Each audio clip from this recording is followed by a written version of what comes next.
அன்பான திருச்செய் மக்களே, இன்றைய நாள் நம்மளுடைய சிறப்பான ஒரு ஞாயிறாக இருக்க போகிறது என்று வந்தவர்களாக இருக்கிறோம். நம்முடைய பௌத்தத்தில் முதன் முறையாக இந்த யூத் சண்டே அழைக்கப்படுகிற இளைஞ ஞாயிறு இந்த நாளிலே கர்த்தருடைய ஆசீர்வாதத்தோடு நாம் நடத்த கர்த்தர் நமக்கு தந்த மிகப்பெரிய கிருபைக்காக நாம் நன்றி செலுத்துவோம். இந்த ஆராதனை முழுவதுமாக நம்முடைய இளைஞர்களை பொறுப்பெடுத்து நடத்துவார்கள் என்று நான் மகிழ்ச்சியோடு தெரிவித்துக் கொள்கிறேன். தலைகளை தாக்கி ஜெபம் செய்வோம். நேற்றும் இன்றும் என்றும் மாறாத அன்பின் ஆண்டவரே, நம்ம மனமகிழ்ச்சியான இந்த காலை பொழுதுக்காக நன்றி செலுத்துகிறோம்ப்பா. இந்த 2021 ஆண்டின் முதல் மாதத்தின் நிறைவு ஞாயிற்றுக்கிழமையாகிய இந்த 31ஆம் நாளிலே ஆண்டவருடைய ஒத்தாசையோடு உம்முடைய ஆவியினுடைய உந்துதலோடு நாங்கள் ஒருமனப்பட்டவர்களாக இந்த பரிசுத்த ஆலயத்தில் ஒன்று கூட இந்த கிருபைகளுக்காக நன்றி இருக்கிறோம். நீர் எங்களுக்கு கொடுத்திருக்கிற கர்த்தத்தின் கனியாகிய எங்களது பிள்ளைகள் இந்த நாளிலே இளைஞர்களாக இருந்து இந்த வாழ்வு பிராயத்திலே சிற்றை நினைவதற்கு ஏற்ப உண்மை தொழுது கொள்ளவும் உங்களுடைய வழிபாட்டை நடத்தவும் ஆண்டவுடைய ஒத்தாசையோடு உந்துதலோடு வந்திருப்பதற்காக நன்றி செலுத்துகிறோம். தேவனித்தாமே வந்திருக்கிறது மட்டுமல்ல, வராதவர்களுக்கும் இந்த ஆணி பாய்ந்த கர்த்தருடைய செய்தி சென்றடையத்தக்கதாக தெரிவித்தாரும். இந்த நாள் ஆசீர்வாத நாளாக இருக்கட்டும். வந்திருக்கிற மக்கள், வந்து கொண்டிருக்கிற மக்கள், தவிர்க்க இயலாத சூழ்நிலை தலைப்பட்ட மக்களாகிய சிறு பிள்ளைகள், வயது முதிர்ந்தவர்களுக்காக கூட ஜெபிக்கிறோம். அவர்களுக்கும் இந்த செய்தி சென்றடையத்தக்கதாக தெரிவித்தாரும். நசரேயனாகிய இயேசுவின் தாழ்ப்படுத்தி மன்றாடுகிறோம் தந்தையே, ஆமென்.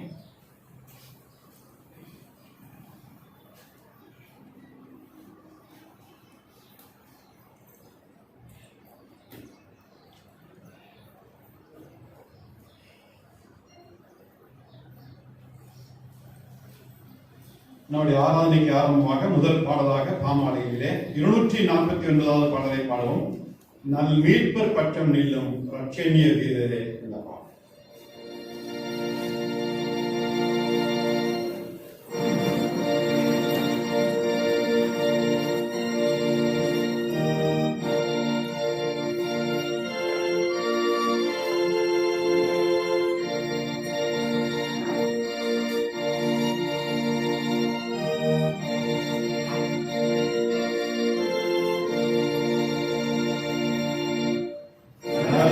Me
தென்னிந்திய திருச்சபை இறை வழிபாட்டின் நூலில் உள்ள 2ஆம் ஆராதனை முறையை பின்பற்றுவோம்.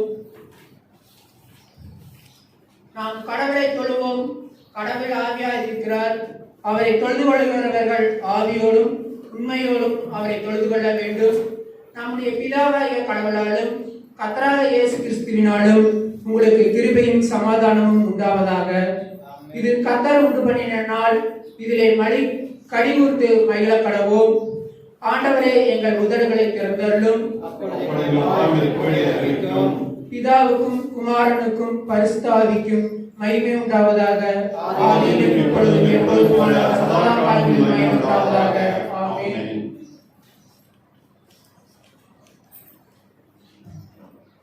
திரியேக கடவுளை போற்றுதல். சேனைகளின் கடவுளாகிய கர்த்தரே, நீர் பரிசுத்தர், பரிசுத்தர், பரிசுத்தர். வானமும் பூமியும் உமது மகிமையால் நிறைந்திருக்கின்றன. உன்னதத்திலே ஓசன்னா. கடவுளின் நாமத்தினாலே வந்தவரும் பரிசுத்தர் சோதரிக்கப்பட்டவர் உன்னதத்திலே ஓசன்னா.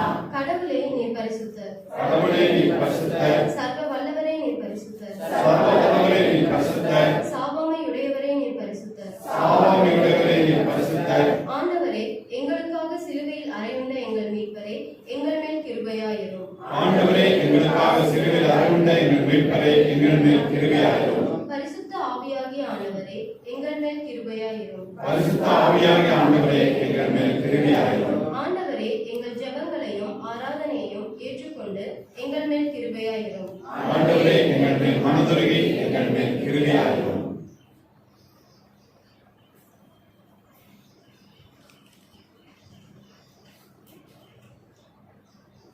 எங்கள் தந்தையாம் கடவுளே, உமது வல்லமையினாலும் ஞானத்தாலும் எல்லாவற்றையும் படைத்து உமது குமாரனை எங்களுக்கு இரட்சகராக தரும்படி உலகத்தில் அன்பு கூர்ந்தீரே, உம்மை போற்றுகிறோம். குமாரனாம் கடவுளே, பாவத்தை தவிர்த்து எல்லாவற்றையும் எங்களைப் போல மனிதனாகி எங்கள் பாவங்களுக்காக ஒப்புக் கொடுக்கப்பட்டு எங்கள் நீதிக்காக உயிர்த்தெழும்பியவரே, உம்மை போற்றுகிறோம். பரிசுத்த ஆவியாகிய கடவுளே, எல்லா உண்மைகளுக்குள்ளும் எங்களை வழிநடத்தி கடவுளின் அன்பை எங்கள் நெஞ்சிலே கொள்கிறவரே, உம்மை போற்றுகிறோம். பிதா, குமாரன், பரிசுத்த ஆவியாகிய கடவுளே, உமக்கே எக்காலமும் எல்லா புகழும் மகிமையும் உண்டாவதாக.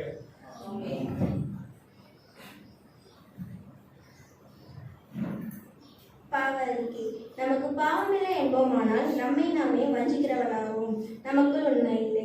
பாவங்களை அறிக்கையிட்டால் பாவங்களை நமக்கு மன்னித்து எவ்வித அநிலமும் நீங்க நம்மை சுத்திகரிப்பதற்கு அவர் நம்பத்தக்கவரும் நீதியும் உள்ளவராய் இருக்கிறார். நான் எழுந்து என் தகப்பனிடத்திற்கு போய், தகப்பனே, பரத்துக்கு விரோதமாகவும் உமது பார்வையிலும் பாவம் செய்தேன். இனி உம்முடைய மகன் என்று சொல்லப்படுவதற்கு நான் பாத்திரன் அல்லன். உம்முடைய கூலிக்காரில் ஒருவனாக என்னை வைத்துக் கொள்ளும் என்பேன். கடவுள் ராஜ்யம் சமீபத்திருக்கிறது. மனம் திரும்பி சுவிசேஷத்தில் நம்பிக்கை வையுங்கள். நமது பலவீனங்களுக்காக பரிதவிக்க முடியாத பிரதான ஆசாரியர் நமக்கு இராமல் எல்லா விதத்திலும் நம்மை போல் சோதிக்கப்பட்டும் பாவமில்லாத பிரதான ஆசாரியரே நமக்கு இருக்கிறார். நாம் முழங்கால் படியிட்டு மௌனமாக நம்மை நாமே சோதித்து அறிவோம்.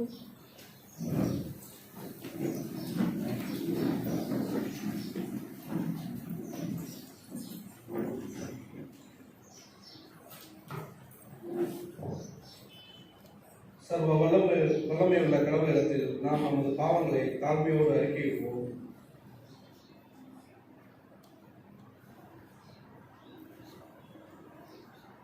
அனைவரும் சேர்ந்து சொல்வோம்.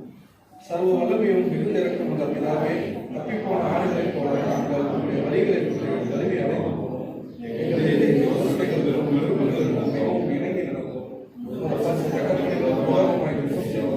செய்ய தக்கவைகளை செய்யாமல் செய்ய தகாதவற்றை செய்திருந்தோம். எங்களுக்கு மேலே தேவனுடைய ஆண்டவராக இயேசு கிறிஸ்துவின் மூலமாய் மனிதருக்கு அருளி செய்த வாக்குத்தத்தங்களின்படியே நிர்வாகியுள்ளவராக எங்களுக்கு இறக்கும்.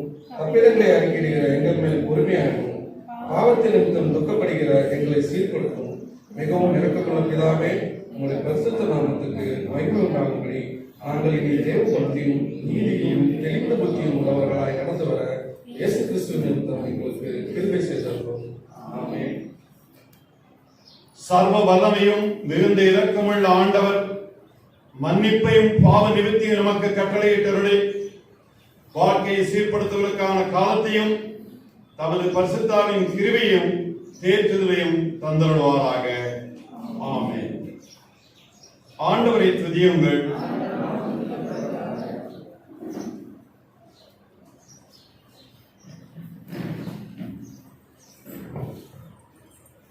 அனைவரும் எழுந்து நிற்போம்.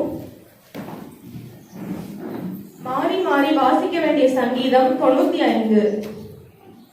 சங்கீதம் 95. கர்த்தரை கம்பீரமாய் பாடி நம்முடைய இரட்சணிய கண்மலையை சங்கீதனம் பண்ண கடவும் வாருங்கள்.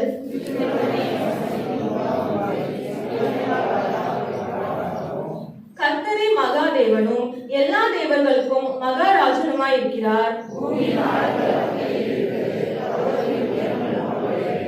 சமுத்திரம் அவருடையது, அவரே அதை உண்டாக்கினார். வெட்டாந்தரையும் அவருடைய கரம் உருவாக்கிற்று.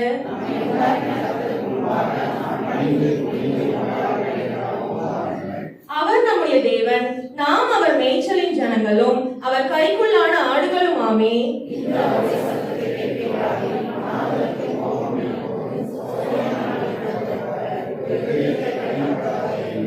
அங்கே உங்கள் பிதாக்கள் என்னை சோதித்து என்னை பரீட்சை பார்த்து என் கிரியையும் கண்டார்கள்.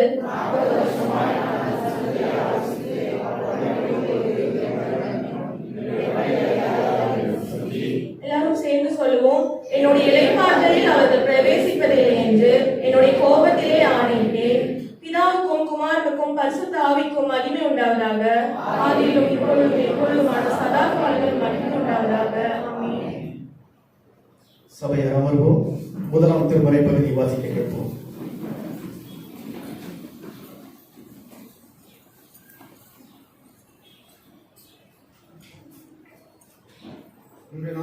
இன்றைய நாளுக்காக குறிக்கப்பட்ட முதலாம் திருமறை பகுதி பழைய ஏற்பாடு பிரசங்கி 11ஆம் அதிகாரம்.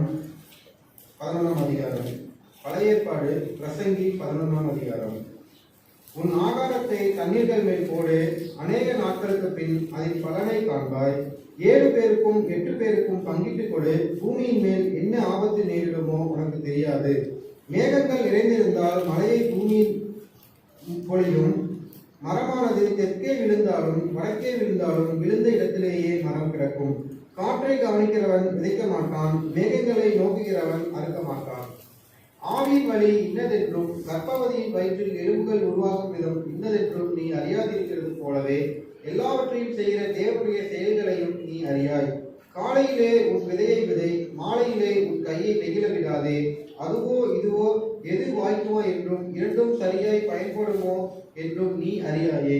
வெளிச்சம் இன்பமும் சூரியனை காண்பது கண்களுக்கு பிரியமுமாமே. மனுஷன் அநேக வருஷம் ஜீவித்து அவைகள் எல்லாம் மகிழ்ச்சியாய் இருந்தாலும் அவன் இருளின் நாட்களையும் நினைக்க வேண்டும். அவைகள் அநேகமாயிருக்கும், வந்து சம்பவித்ததெல்லாம் மாயையே. வாலிபனே, உன் இளமையிலே சந்தோஷப்படு. உன் வாலிப நாட்களிலே உன் இருதயம் உன்னை பூரிப்பாக்கட்டும். உன் நெஞ்சின் வழியும் உன் கண்ணின் காட்சிகளிலும் நட. ஆனாலும் இவர்கள் எல்லாவற்றில் நிமித்தமும் தேவன் உன்னை நியாயத்திலே கொண்டு வந்து நிறுத்துவார் என்று அறி. நீ உன் இருதயத்திலிருந்து சஞ்சலத்தையும் உன் மாம்சத்திலிருந்து தீங்கையும் நீக்கி போடு. இளவயதும் வாலிபமும் மாயே என்பதை வாசிக்கப்படியான முதலாம் வேதபாடம் வாசிக்காயிற்று. தேவனுக்கே மகிழ்ந்தார்கள்.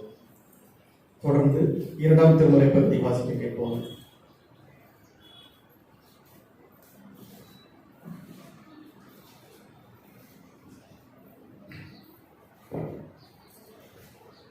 வாசிக்கும்படியாக தெரிந்து கொள்ளப்பட்ட இரண்டாம் வேதபாடம் லூக்கா எழுதின சுவிசேஷம் 7ஆம் அதிகாரம் 11 முதல் 17 வரை. லூக்கா எழுதின சுவிசேஷம் 7ஆம் அதிகாரம் 11 முதல் 17 வரை. மறுநாளிலே அவர் நாயின் என்னும் ஊருக்கு போனார்.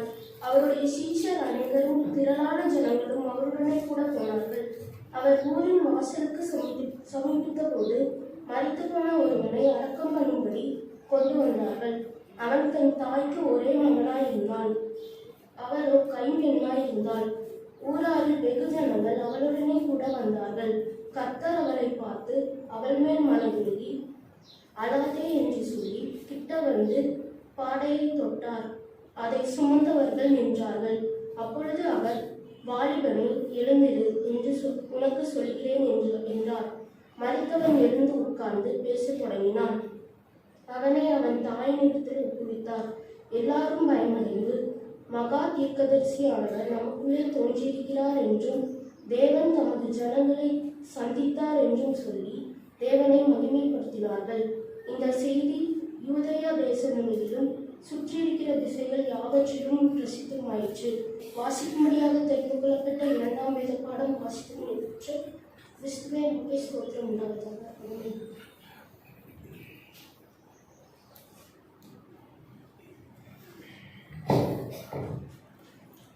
அனைவரும் எழுந்து நின்று அப்போஸ்தலர் விசுவாச பிரமாணத்தை அறிக்கையிடுவோம். வானத்தையும் பூமியும் படைத்த சர்வ வல்லமையுள்ள பிதாவாகிய தேவனை விசுவாசிக்கிறேன். அவருடைய ஒரே குமாரனாகிய நம்முடைய நாதர் இயேசு கிறிஸ்துவை விசுவாசிக்கிறேன். அவர் பரிசுத்த ஆவியினாலே கன்னிமரியாளிடத்தில் உத்தமித்து பிறந்தார். பொது பிலாத்துவின் காலத்தில் பாடுபட்டு சிலுவையில் அறையுண்டு மரித்து அடக்கம் பண்ணப்பட்டு பாதாளத்தில் இறங்கினார். மூன்றாம் நாள் மரித்தோரிடத்திலிருந்து எழுந்திருந்தார். பரமண்டலத்திற்கு ஏறி சர்வ வல்லமையுள்ள பிதாவாகிய தேவனுடைய வலது பாதத்தில் வீற்றிருக்கிறார். அவருடைய மரித்தோரின் தீர்க்க வருவார். பரிசுத்த ஆவியை விசுவாசிக்கிறேன். பொதுவாக இருக்கிற பரிசுத்த சபையும் பரிசுத்தவான்கள் ஐக்கியமும் பாவ மன்னிப்பும் சரீர உயிர்த்தெழுதலும் நித்திய ஜீவனும் உண்டு என்று விசுவாசிக்கிறேன். ஆமென்.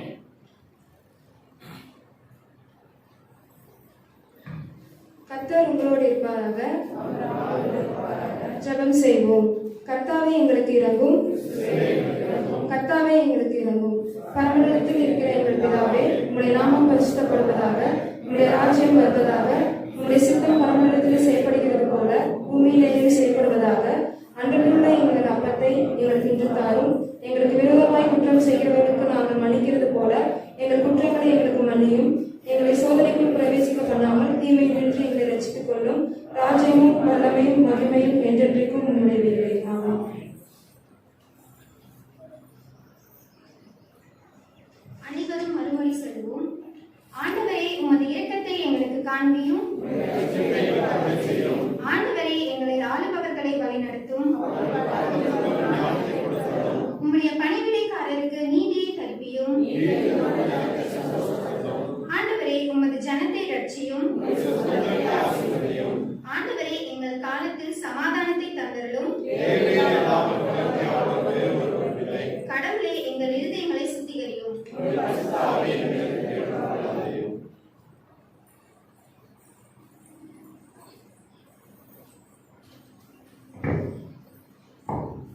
சமாதானத்திற்காக ஜெபிப்போம்.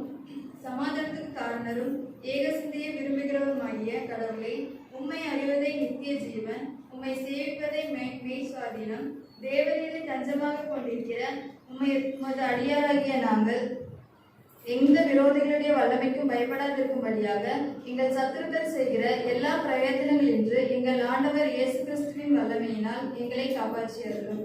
ஆமென்.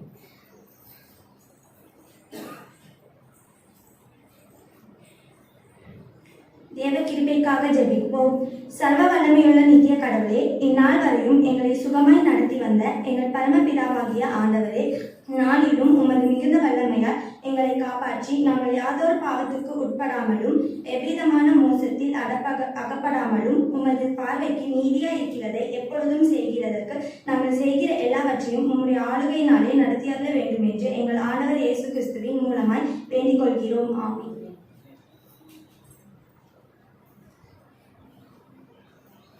பொதுவான சோத்திர ஜபம்.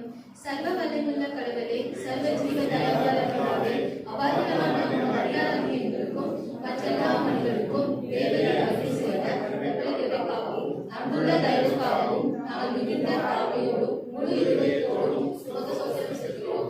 தேவரை எங்களை சிருஷ்டித்ததற்காகவும் காப்பாற்றுவதற்காகவும் இன்றைக்குரிய எல்லா ஆசீர்வாதங்களுக்காகவும் உயிர்க்கிறோம்.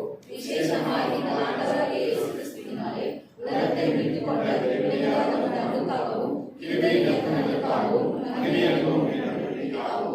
சோத்திரம் செலுத்துகிறோம். நாங்கள் உண்மையாய் நன்றியறிந்த இதயமுள்ளவர்களாய் இருக்கவும் எங்களை ஒப்புவித்து ஒப்புக் கொடுத்து எங்கள் வாழ்நாளெல்லாம் பரிசுத்தமும் நீதியுள்ளவர்களாய் நடக்கவும் எங்கள் வார்த்தையினாலே மாத்திரமல்ல எங்கள் நடக்கையினாலும் உங்களுடைய புகழை பிரஸ்தாபப்படுத்தவும் தேவதை செய்த உபகாரங்கள் எல்லாவற்றையும் உணர்ந்து கொள்ளும் உணர்வை எங்கள் கல்வி செய்ய வேண்டும் என்று எங்கள் ஆண்டவராகிய இயேசு கிறிஸ்துவின் மூலமாய் வேண்டிக் கொள்கிறோம். அவருக்கும் தேவனுக்கும் பரிசுத்த ஆவிக்கும் எல்லா நன்மையும் மகிமையும் சதா காலமும் உண்டாவதாக.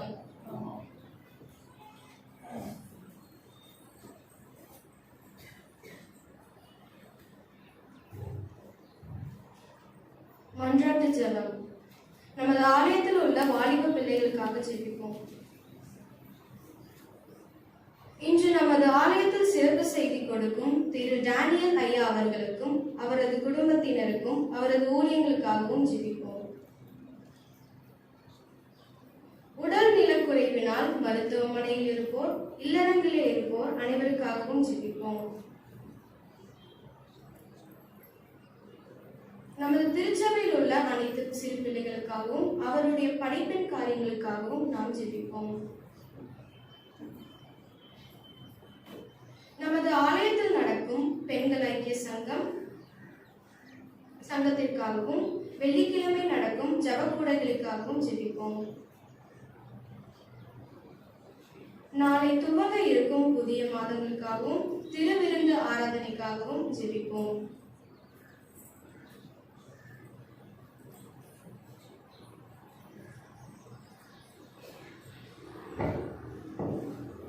இத்தருணத்தில் ஒருமனப்பட்டு உம்மை நோக்கி எங்கள் பொதுவான விண்ணப்பங்களை செய்ய எங்களுக்கு கிருபை அளித்த சர்வ வல்லமையுள்ள கடவுளே, 2 பேராவது 3 பேராவது என் நாமத்தினாலே கூடி வரும் பொழுது அவர்கள் கேட்கிறவைகளை அருளி செய்வேன் என்று வாக்குறுதி இருக்கிறீரே.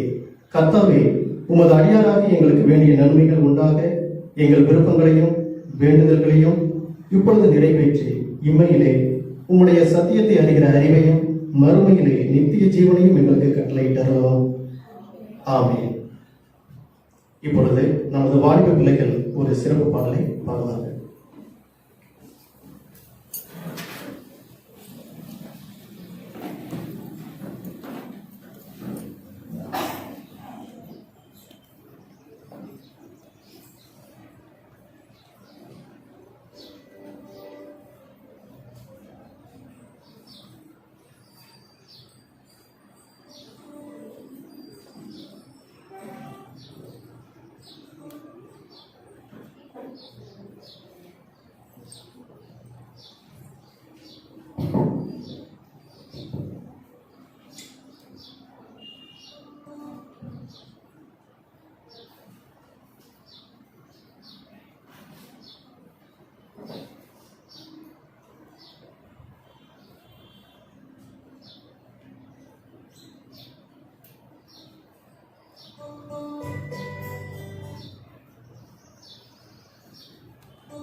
தொங்கலில் இழைந்து நீர் வடிந்திடும்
அன்பார்களே, ஏற்கனவே உங்களுக்கு அறிவிக்கப்பட்டபடி இந்த நாளிலே நம்முடைய ஆலயத்திலே யூத் சண்டே என்று அழைக்கப்படுகிற இளைஞர் ஞாயிறு வழிபாடு நடந்து கொண்டிருப்பது நீங்கள் அறிகிறீர்கள். இந்த நாளிலும் ஆண்டவருடைய அருட்செய்தியை சுமந்து கொண்டு வந்திருப்பவர் மிஸ்டர் டேனியல் அவர்கள் திருப்பூரிலிருந்து வந்திருக்கிறார்கள். அவருடைய குடும்ப நண்பர் என்பது ஒரு பக்கம் இருந்தாலும் ஆண்டவருக்கு என்று ஊழியம் செய்கிறவர், முழு நேர ஊழியமாக. நம்முடைய திருமண்டலம் மட்டுமல்லாமல் பல்வேறு மண்டலங்களுக்கு தென்னிந்திய திருச்சிபுர சென்று இறை பணி ஆற்றுகிறவர் என்று சொன்னால் அது மிகையாகாது. மற்றபடி பெரிதாக சொல்வதற்கு ஒன்றுமில்லை. ஆண்டவர் அவரை வழிநடத்தி வருகிறார். குறிப்பாக அவர் மாற்று மதத்திலிருந்து ஆண்டவராகிய இயேசு கிறிஸ்துவை தன்னுடைய சொந்த இரட்சகராக ஏற்றுக்கொண்டு திருப்பணிகளை செய்வது மிக சிறப்பான ஒன்று. அதற்காக நாம் ஆண்டவருக்கு நன்றி செலுத்த வேண்டும். அவரை திருச்சபையின் சார்பில் நான் வருக என்று வரவேற்பு ஆண்டவருடைய அருட்செய்தி கொடுக்க நான் அன்போடு கேட்டுக்கொள்கிறேன்.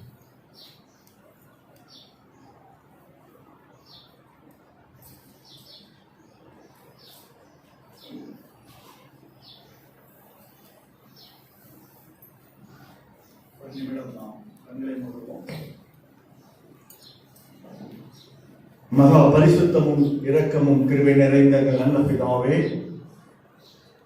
நல்ல காலை வேளைக்காக, உடைய ஆராதனை நாளுக்காக, குறிப்பாய் இந்த வாலிபர் கூட்டத்திற்காக நாங்கள் உமக்கு நன்றி செலுத்துகிறோம். நன்றியோடு கூட உம்மை துதிக்கிறோம். கர்த்தர் நல்லவர், அவர் கிருபை என்றும் உள்ளது.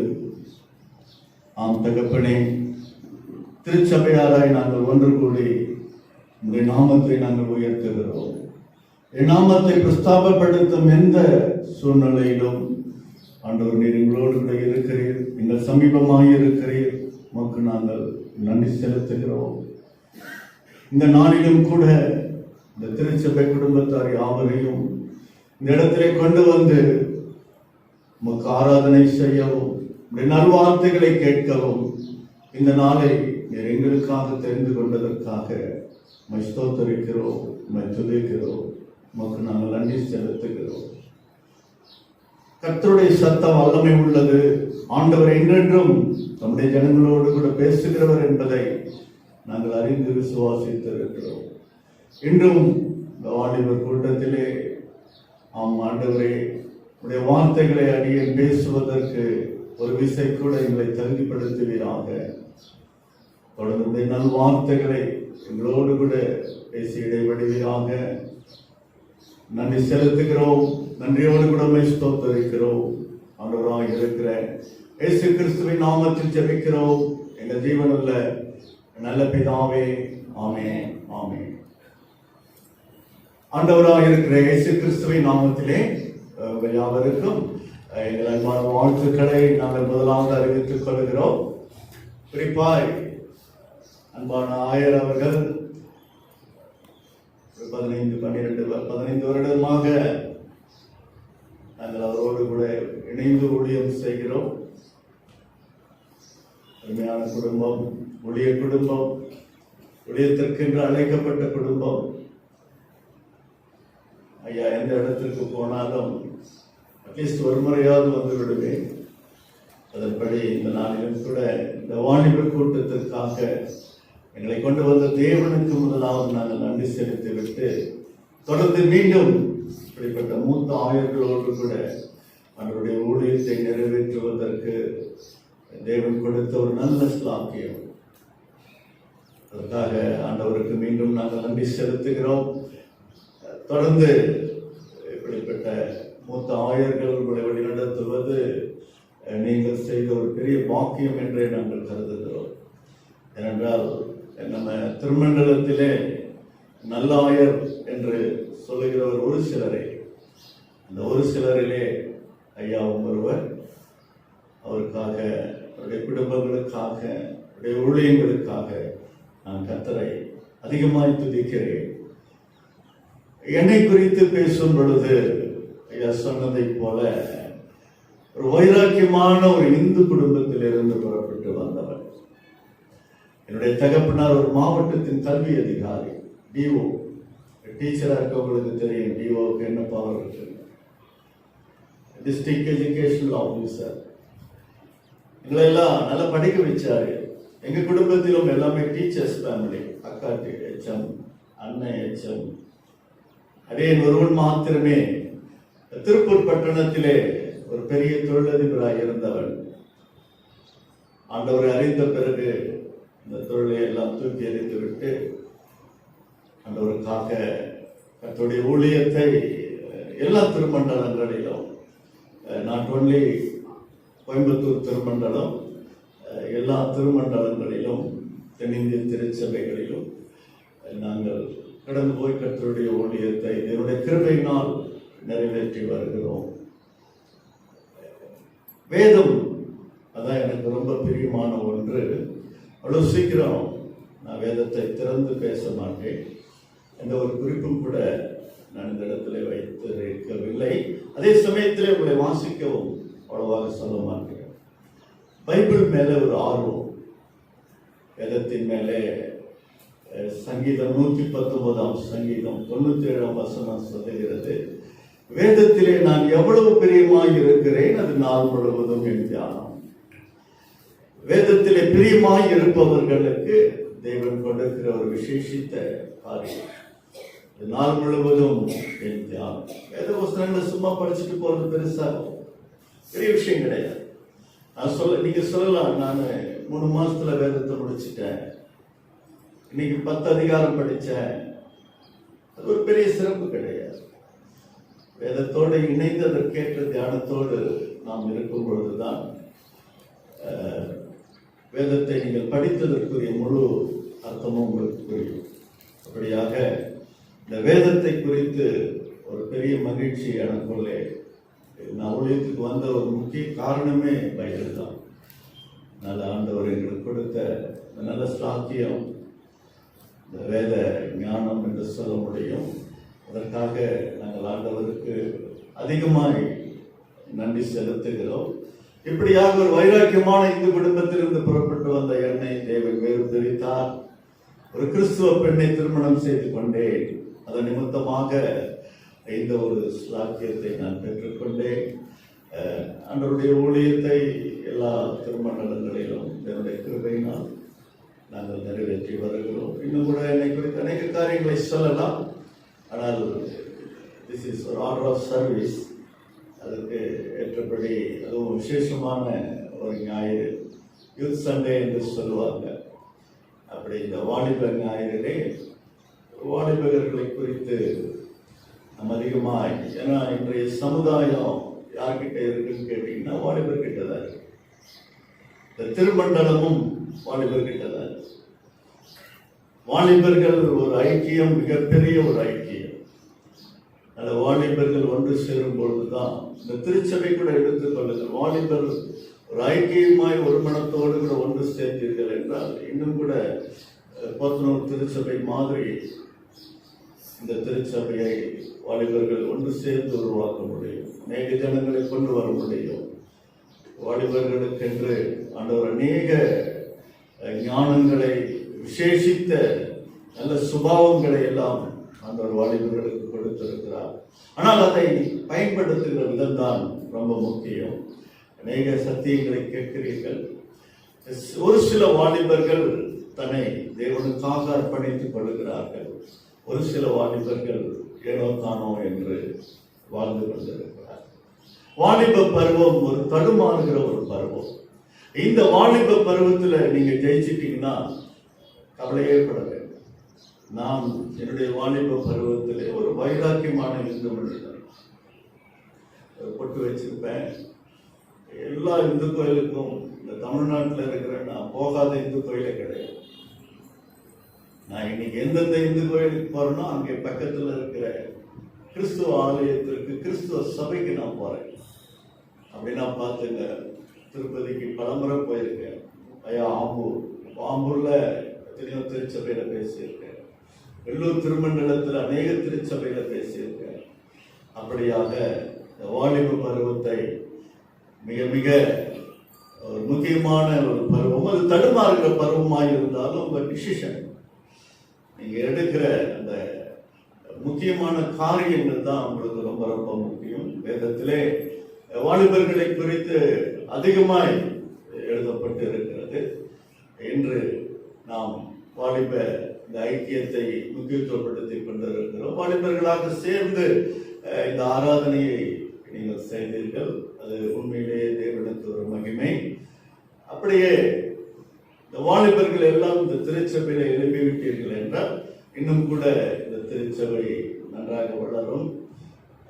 கடந்த ஆயர் இருந்ததை விட இப்பொழுது நம்முடைய ஆயர் இருக்கும் பொழுது ஒரு ஊழியத்தை நேர்த்தியாய் செய்யக்கூடிய, பணத்துக்காகவோ ஏனோ தானோ என்று செய்ய மாட்டார். முழு உள்ளத்தோடு முழு இருதயத்தோடு கர்த்தருடைய ஊழியத்தை நிறைவேற்றுகிற ஒரு தேவ மனிதர். ரொம்ப வருஷமா அந்த குடும்பங்களையும் தெரியும், ஐயாவையும் தெரியும். அப்படியாக இந்த வாலிபர் கூட்டத்தில் வந்திருக்கிறவங்களை மீண்டுமாக ஆண்டவர் இயேசு கிறிஸ்துவின் நாமத்திலே உங்களை யாவரையும் நாங்கள் வாழ்த்துகிறோம். இந்த நாளிலும் கூட வாலிபர்களை குறித்த ஒரு சத்தியத்தை நாம் கவனிக்க போகிறோம். வாலிபர்கள் என்ன கேட்டா பிரயோஜனப்படும். ஆங்கிலத்தில் என்ன சொல்லுவாங்கன்னா யூஸ்ஃபுல். நீங்க யூஸ்ஃபுல்லா யூஸ்லெஸ்ஸா அதுதான் நீங்க தெரிஞ்சுக்கணும். இருக்கிற ஒரு சிலரே இருந்தாலும் கூட இந்த வேதத்தினுடைய வார்த்தைகளின்படி பார்க்கும் பொழுது வாலிபர்கள் ஒரு பிரயோஜனம் உள்ளவர்களாக, ஐயா ஜெபம் பண்ணும்போது அதான் சொன்னார், ஒரு பிரயோஜனம் உள்ளதாக என்ற ஒரு வார்த்தையை அவர் பயன்படுத்தினார். அப்படியாக நாம் வேதத்தை திருப்பி கொள்ளலாம். நாம் வாசித்த சுவிசேஷ வேத பகுதியிலே லூக்கா எழுதின புஸ்தகம் 7ஆம் அதிகாரம் 13-14 வசனத்தை பார்க்கும் பொழுது அந்த 13ஆம் வசனத்திலே ஆண்டவர் இயேசு கிறிஸ்து ஒரு விதவைக்காக மனதுருகி அழாதே என்று சொல்லுகிறார். ஒரு சப ஊர்வலத்திலே அந்த தாயார் மிகுந்த வேதனையோடு கண்ணீரோடு கூட அவர்கள் அந்த ஊர்வலத்திலே போய்கொண்டு அவருடைய அழுகை ஆண்டவரை அதிகமாய், அதனால் அவர் என்ன செய்தார், மனதுருகினார், அழாதே என்று சொல்லி ஆறுதல் படுத்தினார். அப்பொழுது அவர் கிட்டே வந்தார், பாடையை தொட்டார். அப்பொழுது ஒரு வார்த்தையை சொன்னார், வாலிபனே எழுந்திரு, உனக்கு நான் சொல்லுகிறேன். அவர் அருகாமையிலே வரும் பொழுது அந்த சப ஊர்வலத்திலே அந்த பாடையை தொடும் பொழுது அப்பொழுது ஒரு வார்த்தை, ஒரு வார்த்தை தான் உங்களை எழுப்பக்கூடிய வார்த்தை, உங்களை பிரயோஜனப்படக்கூடிய வார்த்தை, உங்களை தகுதிப்படுத்தக்கூடிய ஒரு வார்த்தை. ஒரு மரித்த வாலிபரை சொன்னார் என்று நாம் அதை ஒரு சாதாரணமாக எடுத்துக் கொள்ளக்கூடாது. உண்மையிலே ஒரு மரித்த வாலிபரை கூட சொல்லி இருக்கலாம். ஆனால் இன்று ஜீவனோடு இருக்கிற வாலிபர்கள் ஒரு சிலர் மரித்த சூழ்நிலையில் தான் இருக்கிறார். அந்த மரித்த வாலிபனை பார்த்து அவர் பேசின வார்த்தை, எழுந்திரு. அவன் மரித்து போய்விட்டான், அவன் ஜீவனோடு உயிரோடு எழுந்திருக்க வேண்டும் என்பதற்காக ஒரு வல்லமை உள்ள ஒரு வார்த்தையில் ஒரு வல்லமை ஆண்டவருடைய ஊழியத்திலே பார்க்கும் பொழுது ஒரு வல்லமையோடு அந்த வார்த்தையை சொன்னார், எழுந்திரு. வாலிபர்கள் எழுந்திருக்க வேண்டும், வாலிபர்கள் பிரயோஜனப்பட வேண்டும், வாலிபர்கள் தகுதிப்பட வேண்டும். அவன் எழுந்தான், உட்கார்ந்தான், பேச தொடங்கினான். பைபிள் சொல்ல சுவிசேஷ வேத பகுதியிலே ஒரு ஆழமான ஒரு வேத பகுதி. சுவிசேஷ பகுதியில் எழுதப்பட்டிருக்கிறபடினால் அதில் இன்னும் ஆண்டவர் சுவிசேஷத்தில் தான் அதிகமாக காணப்பட்டார். ஒரு திருச்சபையிலே சுவிசேஷமும் வேண்டும், நிருபங்களும் வேண்டும். நிருப சத்தியங்கள் உங்களுக்காக சபைக்காக எழுதப்பட்டார். வாலிபர்களை எழுப்பும்படியாக தேவன் விரும்பினார். இந்த சத்தம் அவர் காதில் கேட்டுட்டே இருக்கும், எழுந்திரு, எழுந்திரு, எழுந்திரு. எந்த நேரமெல்லாம் நீங்கள் சோர்வோடு காணப்படுகிறீர்களோ, எந்த நேரமெல்லாம் நீங்கள் தடுமாறி காணப்படுகிறீர்களோ, எந்த நேரமெல்லாம் ஒரு முடிவெடுக்க முடியாமல் நீங்கள் அசதியாய் காணப்படுகிறீர்களோ, அப்பொழுதெல்லாம் இந்த சத்தம் காதிலே ஒலித்துக் கொண்டே இருக்க, வாலிபனே எழுந்திரு. ஆண்டவர் உங்களை எழுப்ப பண்ணுகிறவர். எழும்பு எழும்பு சீயோனே என்று வேதம் சொல்லுகிறபடி அந்த ஒரு வார்த்தை உங்கள் உள்ளத்தை உற்சாகப்படுத்த வேண்டும், உங்கள் இருதயத்தை மிகுந்த பூரிப்பாக்க வேண்டும். வேதத்திலே திருப்புங்கள் எபேசியர் புஸ்தகம் 5ஆம் அதிகாரம் நீங்கள் 14ஆம் வசனத்திலே வாசிக்கும் பொழுது, தூங்குகிற நீ விழித்து மரித்தோரை விட்டு எழுந்திரு, அப்போது கிறிஸ்து உங்களை பிரகாசிக்க பண்ணுவார். ரொம்ப ரொம்ப முக்கியமானது, கிறிஸ்து உங்களை பிரகாசிக்க பண்ணுகிற தேவன். ஆனால் அவர் பிரகாசிக்க பண்ணணும்னா 2 காரியங்கள் சொல்லப்பட்டது. அதிலே ஒன்று, தூங்குகிற நீ விழித்து. இன்றைக்கு ஒரு மிகப்பெரிய அடிமைத்தனம் வாலிபர்களுக்கு என்னன்னு கேட்டீங்கன்னா தூக்கம். அது வாலிப ஆண்களா இருந்தாலும் சரி, பெண்களா இருந்தாலும் இன்டர்நெட்ல ரொம்ப நேரம் இருப்பாங்க, வாட்ஸ்அப்ல ரொம்ப நேரம் இருப்பாங்க. இரவு 11, 12, 1 தூங்க போகும்போது 2 மணிக்கு போவாங்க. இந்த நாள் அடுத்த நாள் முழுவதும் ஞாயிற்றுக்கிழமை வந்து விழும்.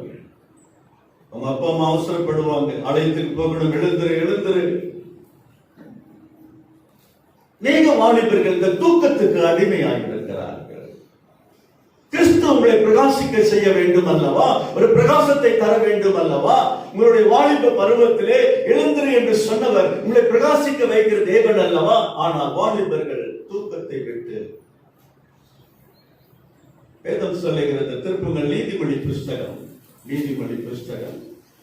9ஆம் அதிகாரம், 6ஆம் அதிகாரம் 9, 10, 2 வசனத்துல நீங்க பார்ப்போம். 9ஆம் வசனம் சொல்லுது, சோம்பேறியே நீ எப்போது எந்திரிப்பாய், எவ்வளவு நேரம் தூங்குவாய். ஒரு கேள்வி. தூங்குகிற வாலிபர்களை, தூங்குகிற ஒரு வேதம் உங்களை பார்த்து சொல்லுகிறது, நீ தூங்கவே தூங்காதுன்னு சொல்லல. தூங்காதுன்னு சொல்லல பைபிள். நல்லா தூங்கு, எல்லாம் ரெஸ்டட், எல்லாத்துக்கும் ஒரு காலம் இருக்குது. எப்பொழுது நீ எழுந்திருப்பாய், விழித்தெழுவாய்.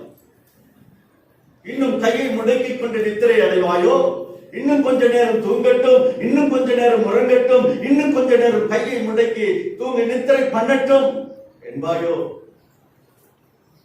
என்று வாலிபர்களுடைய ஒரு அடிமைத்தனம் தூக்கம். ஆண்டவர்களை பிரகாசிக்க செய்ய வேண்டும் என்று அந்த தூக்கத்தை விட்டு எழுந்தது. ஒரு நித்திரை குறிப்பிட்ட காலம் தான். தூக்கம் ஒரு சராசரி மனிதனுக்கு நான் சொல்றேன் 8 hours. நீங்க படுக்கிறதுல இருந்து 8 hours வச்சுக்கூடாது. சாதாரணமா 9 o'clock இருந்து எடுத்து பார்த்தீங்கன்னா 8 hours நல்லா தூங்கலாம். அது ஒன்றும் அதை யாருமே அதை ஒரு அந்த நேரத்துக்கு ஏற்றபடி உங்களுடைய நேரத்தை குறைத்துக் கொள்ளலாம் அல்லது கூட்டிக்கலாம். அதே சமயத்திலே நீதிமொழி புஸ்தகம் 20ஆம் நீதிமொழி 13ஆம் வசனத்திலே பார்க்கும், தூக்கத்தை நீ விரும்பாதே. தூக்கத்தை விரும்பினா நீ தரித்திரனாவா. தரித்திரனாயா, அது சோம்பேறியாகிறது ஒரு பக்கமா இருக்கட்டும், தரித்திரனாகவும் மாறி விடுவார். அதனால கண் விழித்தெரு, உன்னை ஆகாரத்தினால் திருப்தியாக்குவார் என்று வேதம் சொல்லுகிறது. பிரியமானவர்களே, முதலாவது தூக்கத்தை விட்டு எழுந்திரு என்று சொன்ன தேவன், 2வது மரித்தோரை விட்டு. மரித்தோரை விட்டு எப்படி எழுந்திருக்க முடியும்? இந்த வாலிபன் மரித்தான், தேவன் இருந்தார், அவனை எழுப்பினார். எல்லாரையும் அப்படி எழுப்ப முடியுமா? எல்லாருக்கும் தேவன் இந்த அற்புதத்தை செய்வாரா? மரித்தோரை விட்டு எழுந்திரு என்று எழுதப்பட்டிருக்கிறது. எப்படி இந்த வார்த்தை சொல்லப்பட்டிருக்கிறது? அப்போஸ்தலனாகிய பவுல் இந்த வார்த்தையை எப்படி பயன்படுத்துகிறார்? யார் மரித்தோர்? அதான் முக்கியம். மரித்தோர் என்று யாரை குறிப்பிடுகிறது வேதம்? மரித்தோரை விட்டு என்று எழுதப்பட்டிருக்கிறது. யார் தெரியுமா மரித்தோர் என்பவர்கள்?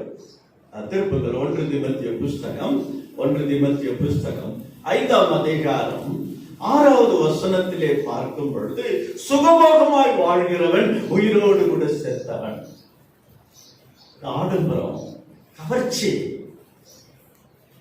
உல்லாசம், உலகம் எல்லாவற்றையும் அனுபவிக்க உங்களுக்கு உரிமை உண்டு. ஆனா கர்த்தர் உங்களை நியாயத்திலே கொண்டு வருவார். அங்கே யார் மரித்தவர்கள்?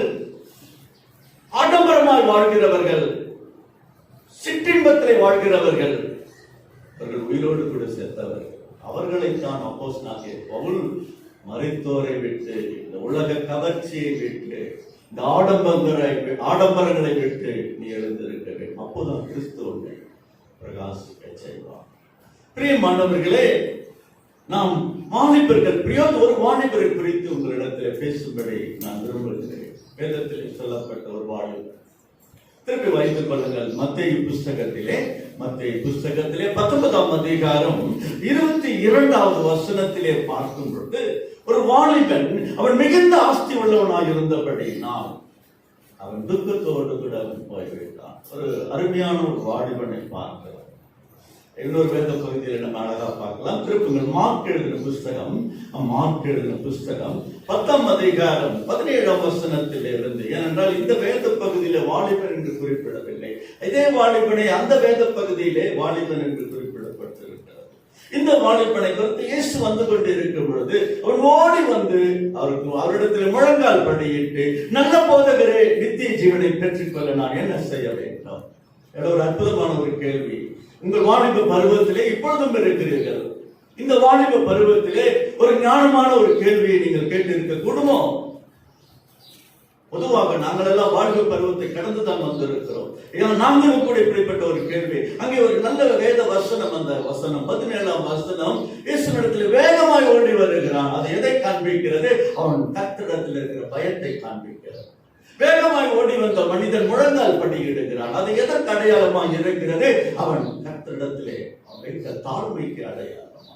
அப்பொழுது அவன் இன்னொரு கேள்வியை கேட்கிறான். ஆண்டவரிடத்திலே வேகமாய் ஓடி வருகிறான். ஆண்டவரிடத்திலே தாழ்மையோடு கூட முழங்கால் படியிடுகிறான். நல்ல போதகரே. இது தேவனை மகிமைப்படுத்துவதற்கு அடையாளம். அதே சமயத்திலே ஒரு ஞானமான கேள்வி, நித்திய ஜீவனை பெற்றுக்கொள்ள. எத்தனையோ ஜபத்தை செஞ்சிருக்கிறேன். என்னைக்காவது ஒரு நாள் ஆண்டவரிடத்தில், ஆண்டவரே எனக்கு நித்திய ஜீவன் கிடைக்குமா கிடைக்காதா? அதை நான் பெற்றுக்கொள்ள முடியுமா முடியாதா? நான் நித்திய ஜீவனை அடைய வேண்டும். நான் நித்திய ஜீவனை குறித்து தெரிந்து கொள்ள வேண்டும். இந்த நித்திய ஜீவனை எனக்கு தருகிற நீர் வருவரே ஆண்டவரே. என்றைக்காவது ஒரு நாள் நாம் ஜபித்திருக்க முடியுமா? இன்னொரு மனிதனை குறித்து வாசிக்கிறோம் பாருங்கள். வேகமாய் ஓடி வந்தால், முழங்கால் படியிட்டால், நல்ல போதகரே என்று சொன்னால், நித்திய ஜீவனை பெற்றுக்கொள்ள நான் என்ன செய்ய வேண்டும்? யாரும் எதிர்பார்க்காத ஒரு கேள்வியை தகுதியானவரிடத்துல கேட்டான். தான் முக்கியம். உங்களை கண்ட மனிதனிடத்துல கேட்கல. தேவாதி தேவன் அந்த நித்திய ஜீவனுக்கு அதிபதியாக இருக்கிறவரிடத்துல கேட்டான். ஆண்டவர் அடுத்த வசனம் சொல்லுகிறது, ஆம், என்னை நல்லவன் என்று சொல்லாதே. தேவன் ஒருவரை தவிர நல்லவன் இல்லை. பிறகு அவர் சில நியாயப்பிரமாண காரியங்களை சொல்லுகிறார். என்ன நியாயப்பிரமாணத்தோடு சில கற்பனைகளை சொல்லுகிறார். களவு செய்யாதே, பொய் சொல்லாதே, உன் தாய் தகப்பனை கனம் பண்ணு என்று சொல்லிவிட்டு, நீ நியாயப்பிரமாணத்தை கற்றிருக்கிறாயா? சிறு வயது முதல் கற்றிருக்கிறேன். பதில் பாருங்க, ரொம்ப அசால்ட்டா இருக்கு. நியாயப்பிரமாணத்தை எங்க அப்பா அம்மா நியாயப்பிரமாணத்தை எனக்கு சொல்லி சொல்லி கொடுத்து நியாயப்பிரமாணத்தை நான் சிறு வயது முதல் கற்றிருக்கிறேன். அப்படி ஆண்டவர் ஒரு வார்த்தையை சொன்னார், இடத்துல ஒரு குறை இருக்கிறது மகனே, நாஸ்தி முழுவதும் ஏழைக்கு தந்துவிட்டு சிலுவை எடுத்துக்கொண்டு என் பின்னாடி வா. ஆண்டவர் சொன்ன வார்த்தை. என்ன குறையை இயேசு கண்டுபிடித்திருக்க முடியும்? அதான் ரொம்ப முக்கியமானது. 100 தடவை நான் வாசித்த பிறகுதான் எனக்கே தெரிஞ்சு. 100 முறை அந்த மனிதனிடத்தில் என்ன குறை இருக்கிறது? ஓடி வந்தான் அல்லவா, முழங்கால் படியிட்டான் அல்லவா, நல்ல போதகரே என்று சொன்னான் அல்லவா, நித்திய ஜீவனை தாரும் என்று கேட்டான் அல்லவா, நியாயப்பிரமாணத்தை கற்றிருக்கிறேன் என்று சொன்னான் அல்லவா, எல்லாவற்றையும் சரியாக நேர்த்தியாக செய்தார். ஆனால் இயேசு உன்னிடத்தில் ஒரு குறையை நாம் தேவன் எளிதாக நம் இடத்தில் இருக்கிற குறைகளை அவரால் வெளிப்படுத்த முடியும். ஆனால் அந்த மனிதனிடத்திலே தேவன் கண்டுபிடித்த குறை என்ன? ஒரு மறைக்கப்பட்ட ஒரு காரணம். எல்லாத்தையும் நேர்த்தியாக செய்கிறான். ஆண்டவரிடத்தில் பயத்தோடு வருகிறான், ஓடி வருகிறான், முழங்கல் படியிடுகிறான், நல்ல போதகரே தேவனை மகிமைப்படுத்துகிறான், விசேஷமான ஒரு கேள்வியை கேட்கிறார், நியாயப்பிரமாணத்தை சிறு வயது முதலே கற்று வைத்திருக்கிறார். ஆண்டவர் அவரிடத்திலே கண்டுபிடித்த ஒரு குறை என்னவென்று பார்க்கும்போது, நியாயப்பிரமாணத்தினுடைய எல்லா கற்பனைகளையும் சொன்னார் ஆண்டவர். ஆனால் முதலாம் கற்பனையை விட்டுவிட்டார். ஆண்டவர் எதிர்பார்த்தது, ஆண்டவரே இந்த முதலாம் கற்பனையை நீர் விட்டு விட்டீர் ஆண்டவரே, என்ன என்று ஒரு தேவன் உனக்கு உண்டாகி இருக்க வேண்டாம் என்ற ஒரு கற்பனையை நீர் சொல்ல மறந்து விட்டீர் ஆண்டவரே. அந்த கற்பனை தான் நான் பிரியமாக இருக்கிறேன், உண்மையை தெய்வமாக நான் வைத்திருக்கிறேன். என்ன என்று ஒரு தேவன் உண்டாயிருக்க வேண்டாம், உண்மை என்று ஒரு தேவன் எனக்கு உண்டாயிருக்க வேண்டாம் என்று இந்த மனிதன் சொல்லியிருந்தால், இந்த வாலிபன் சொல்லியிருந்தால், இயேசு இந்த குறையை கண்டுபிடித்திருக்க மாட்டார். நீ குறையில்லாத மனிதன் என்று சொல்லி இருக்கக்கூடும். உனக்கு பணம் தான் தெய்வம். அதனால தான் ஆண்டவர் சொன்னார், உன் ஆஸ்தி முழுவதும் விட்டுவிட்டு உன் ஆஸ்தியை தரித்திரர்களுக்கு கொடு, உன் ஆஸ்தியை ஏழைகளுக்கு கொடு, சிலுவை எடுத்துக்கொண்டு பின்னாடி வா. நான் வேதம் சொல்லுகிறது, அவன் ஆஸ்தியை இழப்பதற்கு மனதில்லாமல், ஒரு ஆஸ்தி உள்ள வாலிபன், வசதி உள்ள ஒரு வாலிபன், ஒரு ஐஸ்வர்யவான் என்று கூட வேதம் சொல்ல முடியும். அப்படிப்பட்ட வாலிபன் உன் வாழ்க்கையிலே நீங்கள் பார்க்கும் பொழுது அவன் ஆஸ்தியை இழப்பதற்கு மனதில்லை. நீங்க அழகா ஒரு பச்சையில சொல்லணும்னா, எனக்கு காசு வேண்டாம், மன்னிக்கும், எனக்கு இயேசு வேண்டாம், காசு வேண்டும் என்று சொன்னான். அதை இன்னொரு மனிதனை வாசிக்கிறோம், சகை என்ற ஒரு மனிதன், அவனையும் அவன் ஆஸ்தி முழுவதும் வேலைக்கு கொடுத்து விடுகிறான். ஆஸ்தி முழுவதையும் 2 தனியா 4 தனியா திருப்பி தந்து விடுகிறான். ஆனால் அவன் எடுத்த தீர்மானம், இயேசு எனக்கு வேண்டும், காசு எனக்கு வேண்டாம். ஆனால் இந்த மனிதன் எடுத்த தீர்மானம், எனக்கு இயேசு எனக்கு வேண்டாம், காசு எனக்கு வேண்டாம். பணம் தான் அவனுக்கு தேவை. என்ன என்று ஒரு தேவன், அதை மறந்தான், அந்த கற்பனையை மறந்தான். அதைத்தான் தேவன் ஒரு குறையாக உன்னிடத்தில் ஒரு குறையை வைக்கிறார். அதனால உனக்கு ரொம்ப ரொம்ப நீ நம்பர் உன்னுடைய ஆஸ்தியை முதல்ல அதை வித்துட்டு வா, சிலுவை எடு, நித்திய ஜீவன் உனக்கு கிடைக்க வேண்டும் என்றால் நீ பின்னாடி வா. அற்புதமான பிரியமானவர்களே, இப்பொழுது வாலிபர்கள் பிரகாசிக்க வேண்டும், வாலிபர்கள் பிரயோஜனப்பட வேண்டும். என்ன செய்யணும்? அதான் முக்கியம்.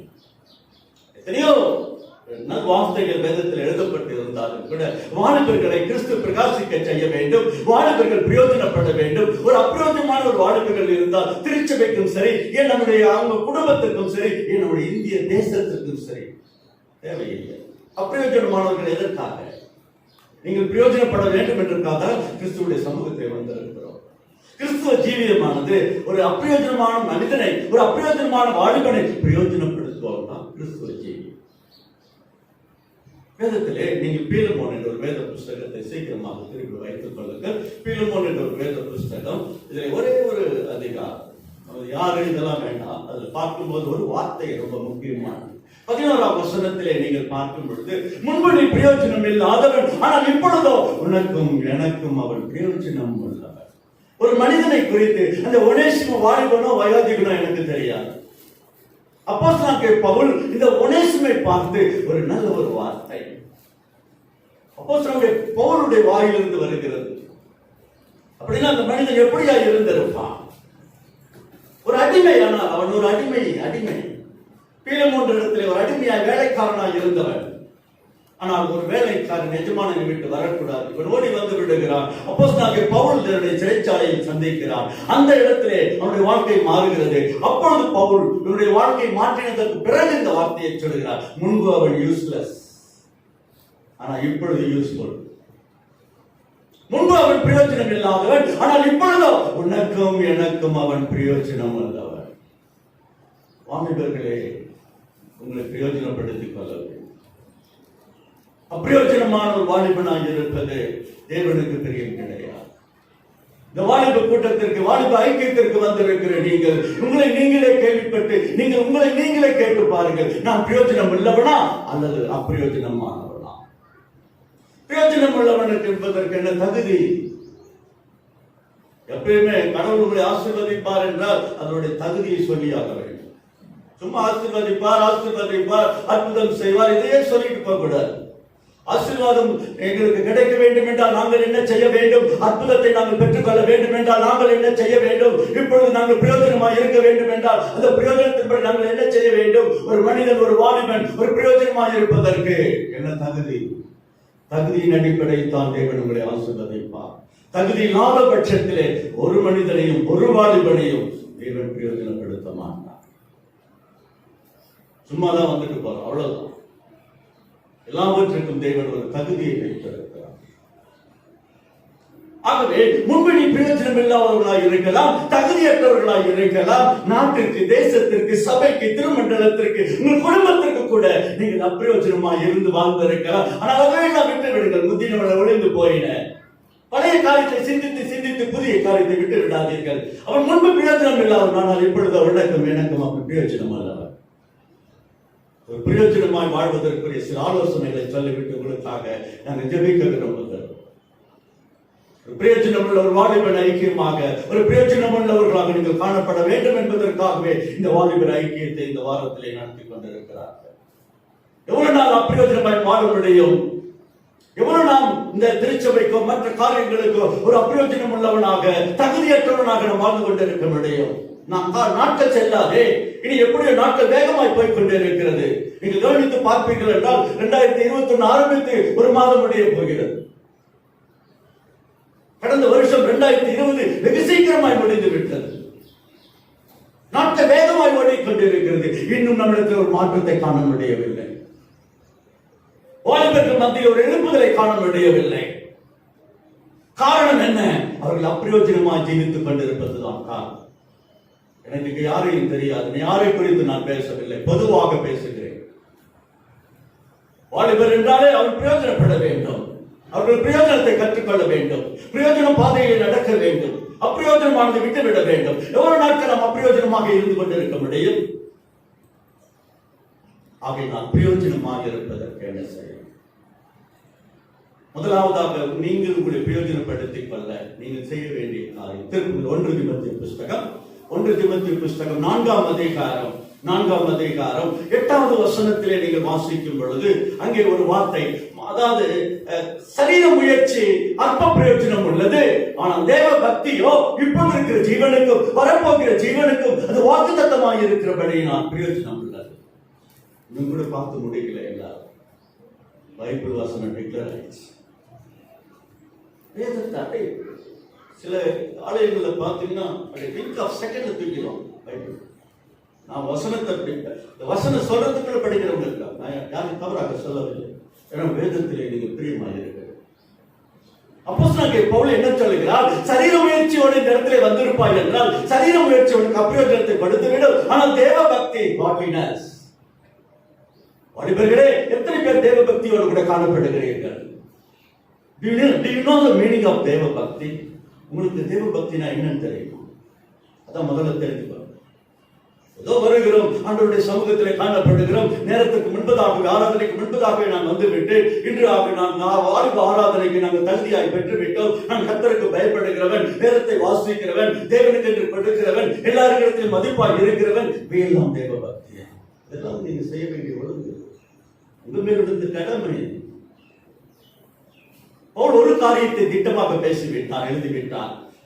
சரீர முயற்சி அற்ப பிரயோஜனம், ஆனா தேவ பக்தி உனக்கு பிரயோஜனம்.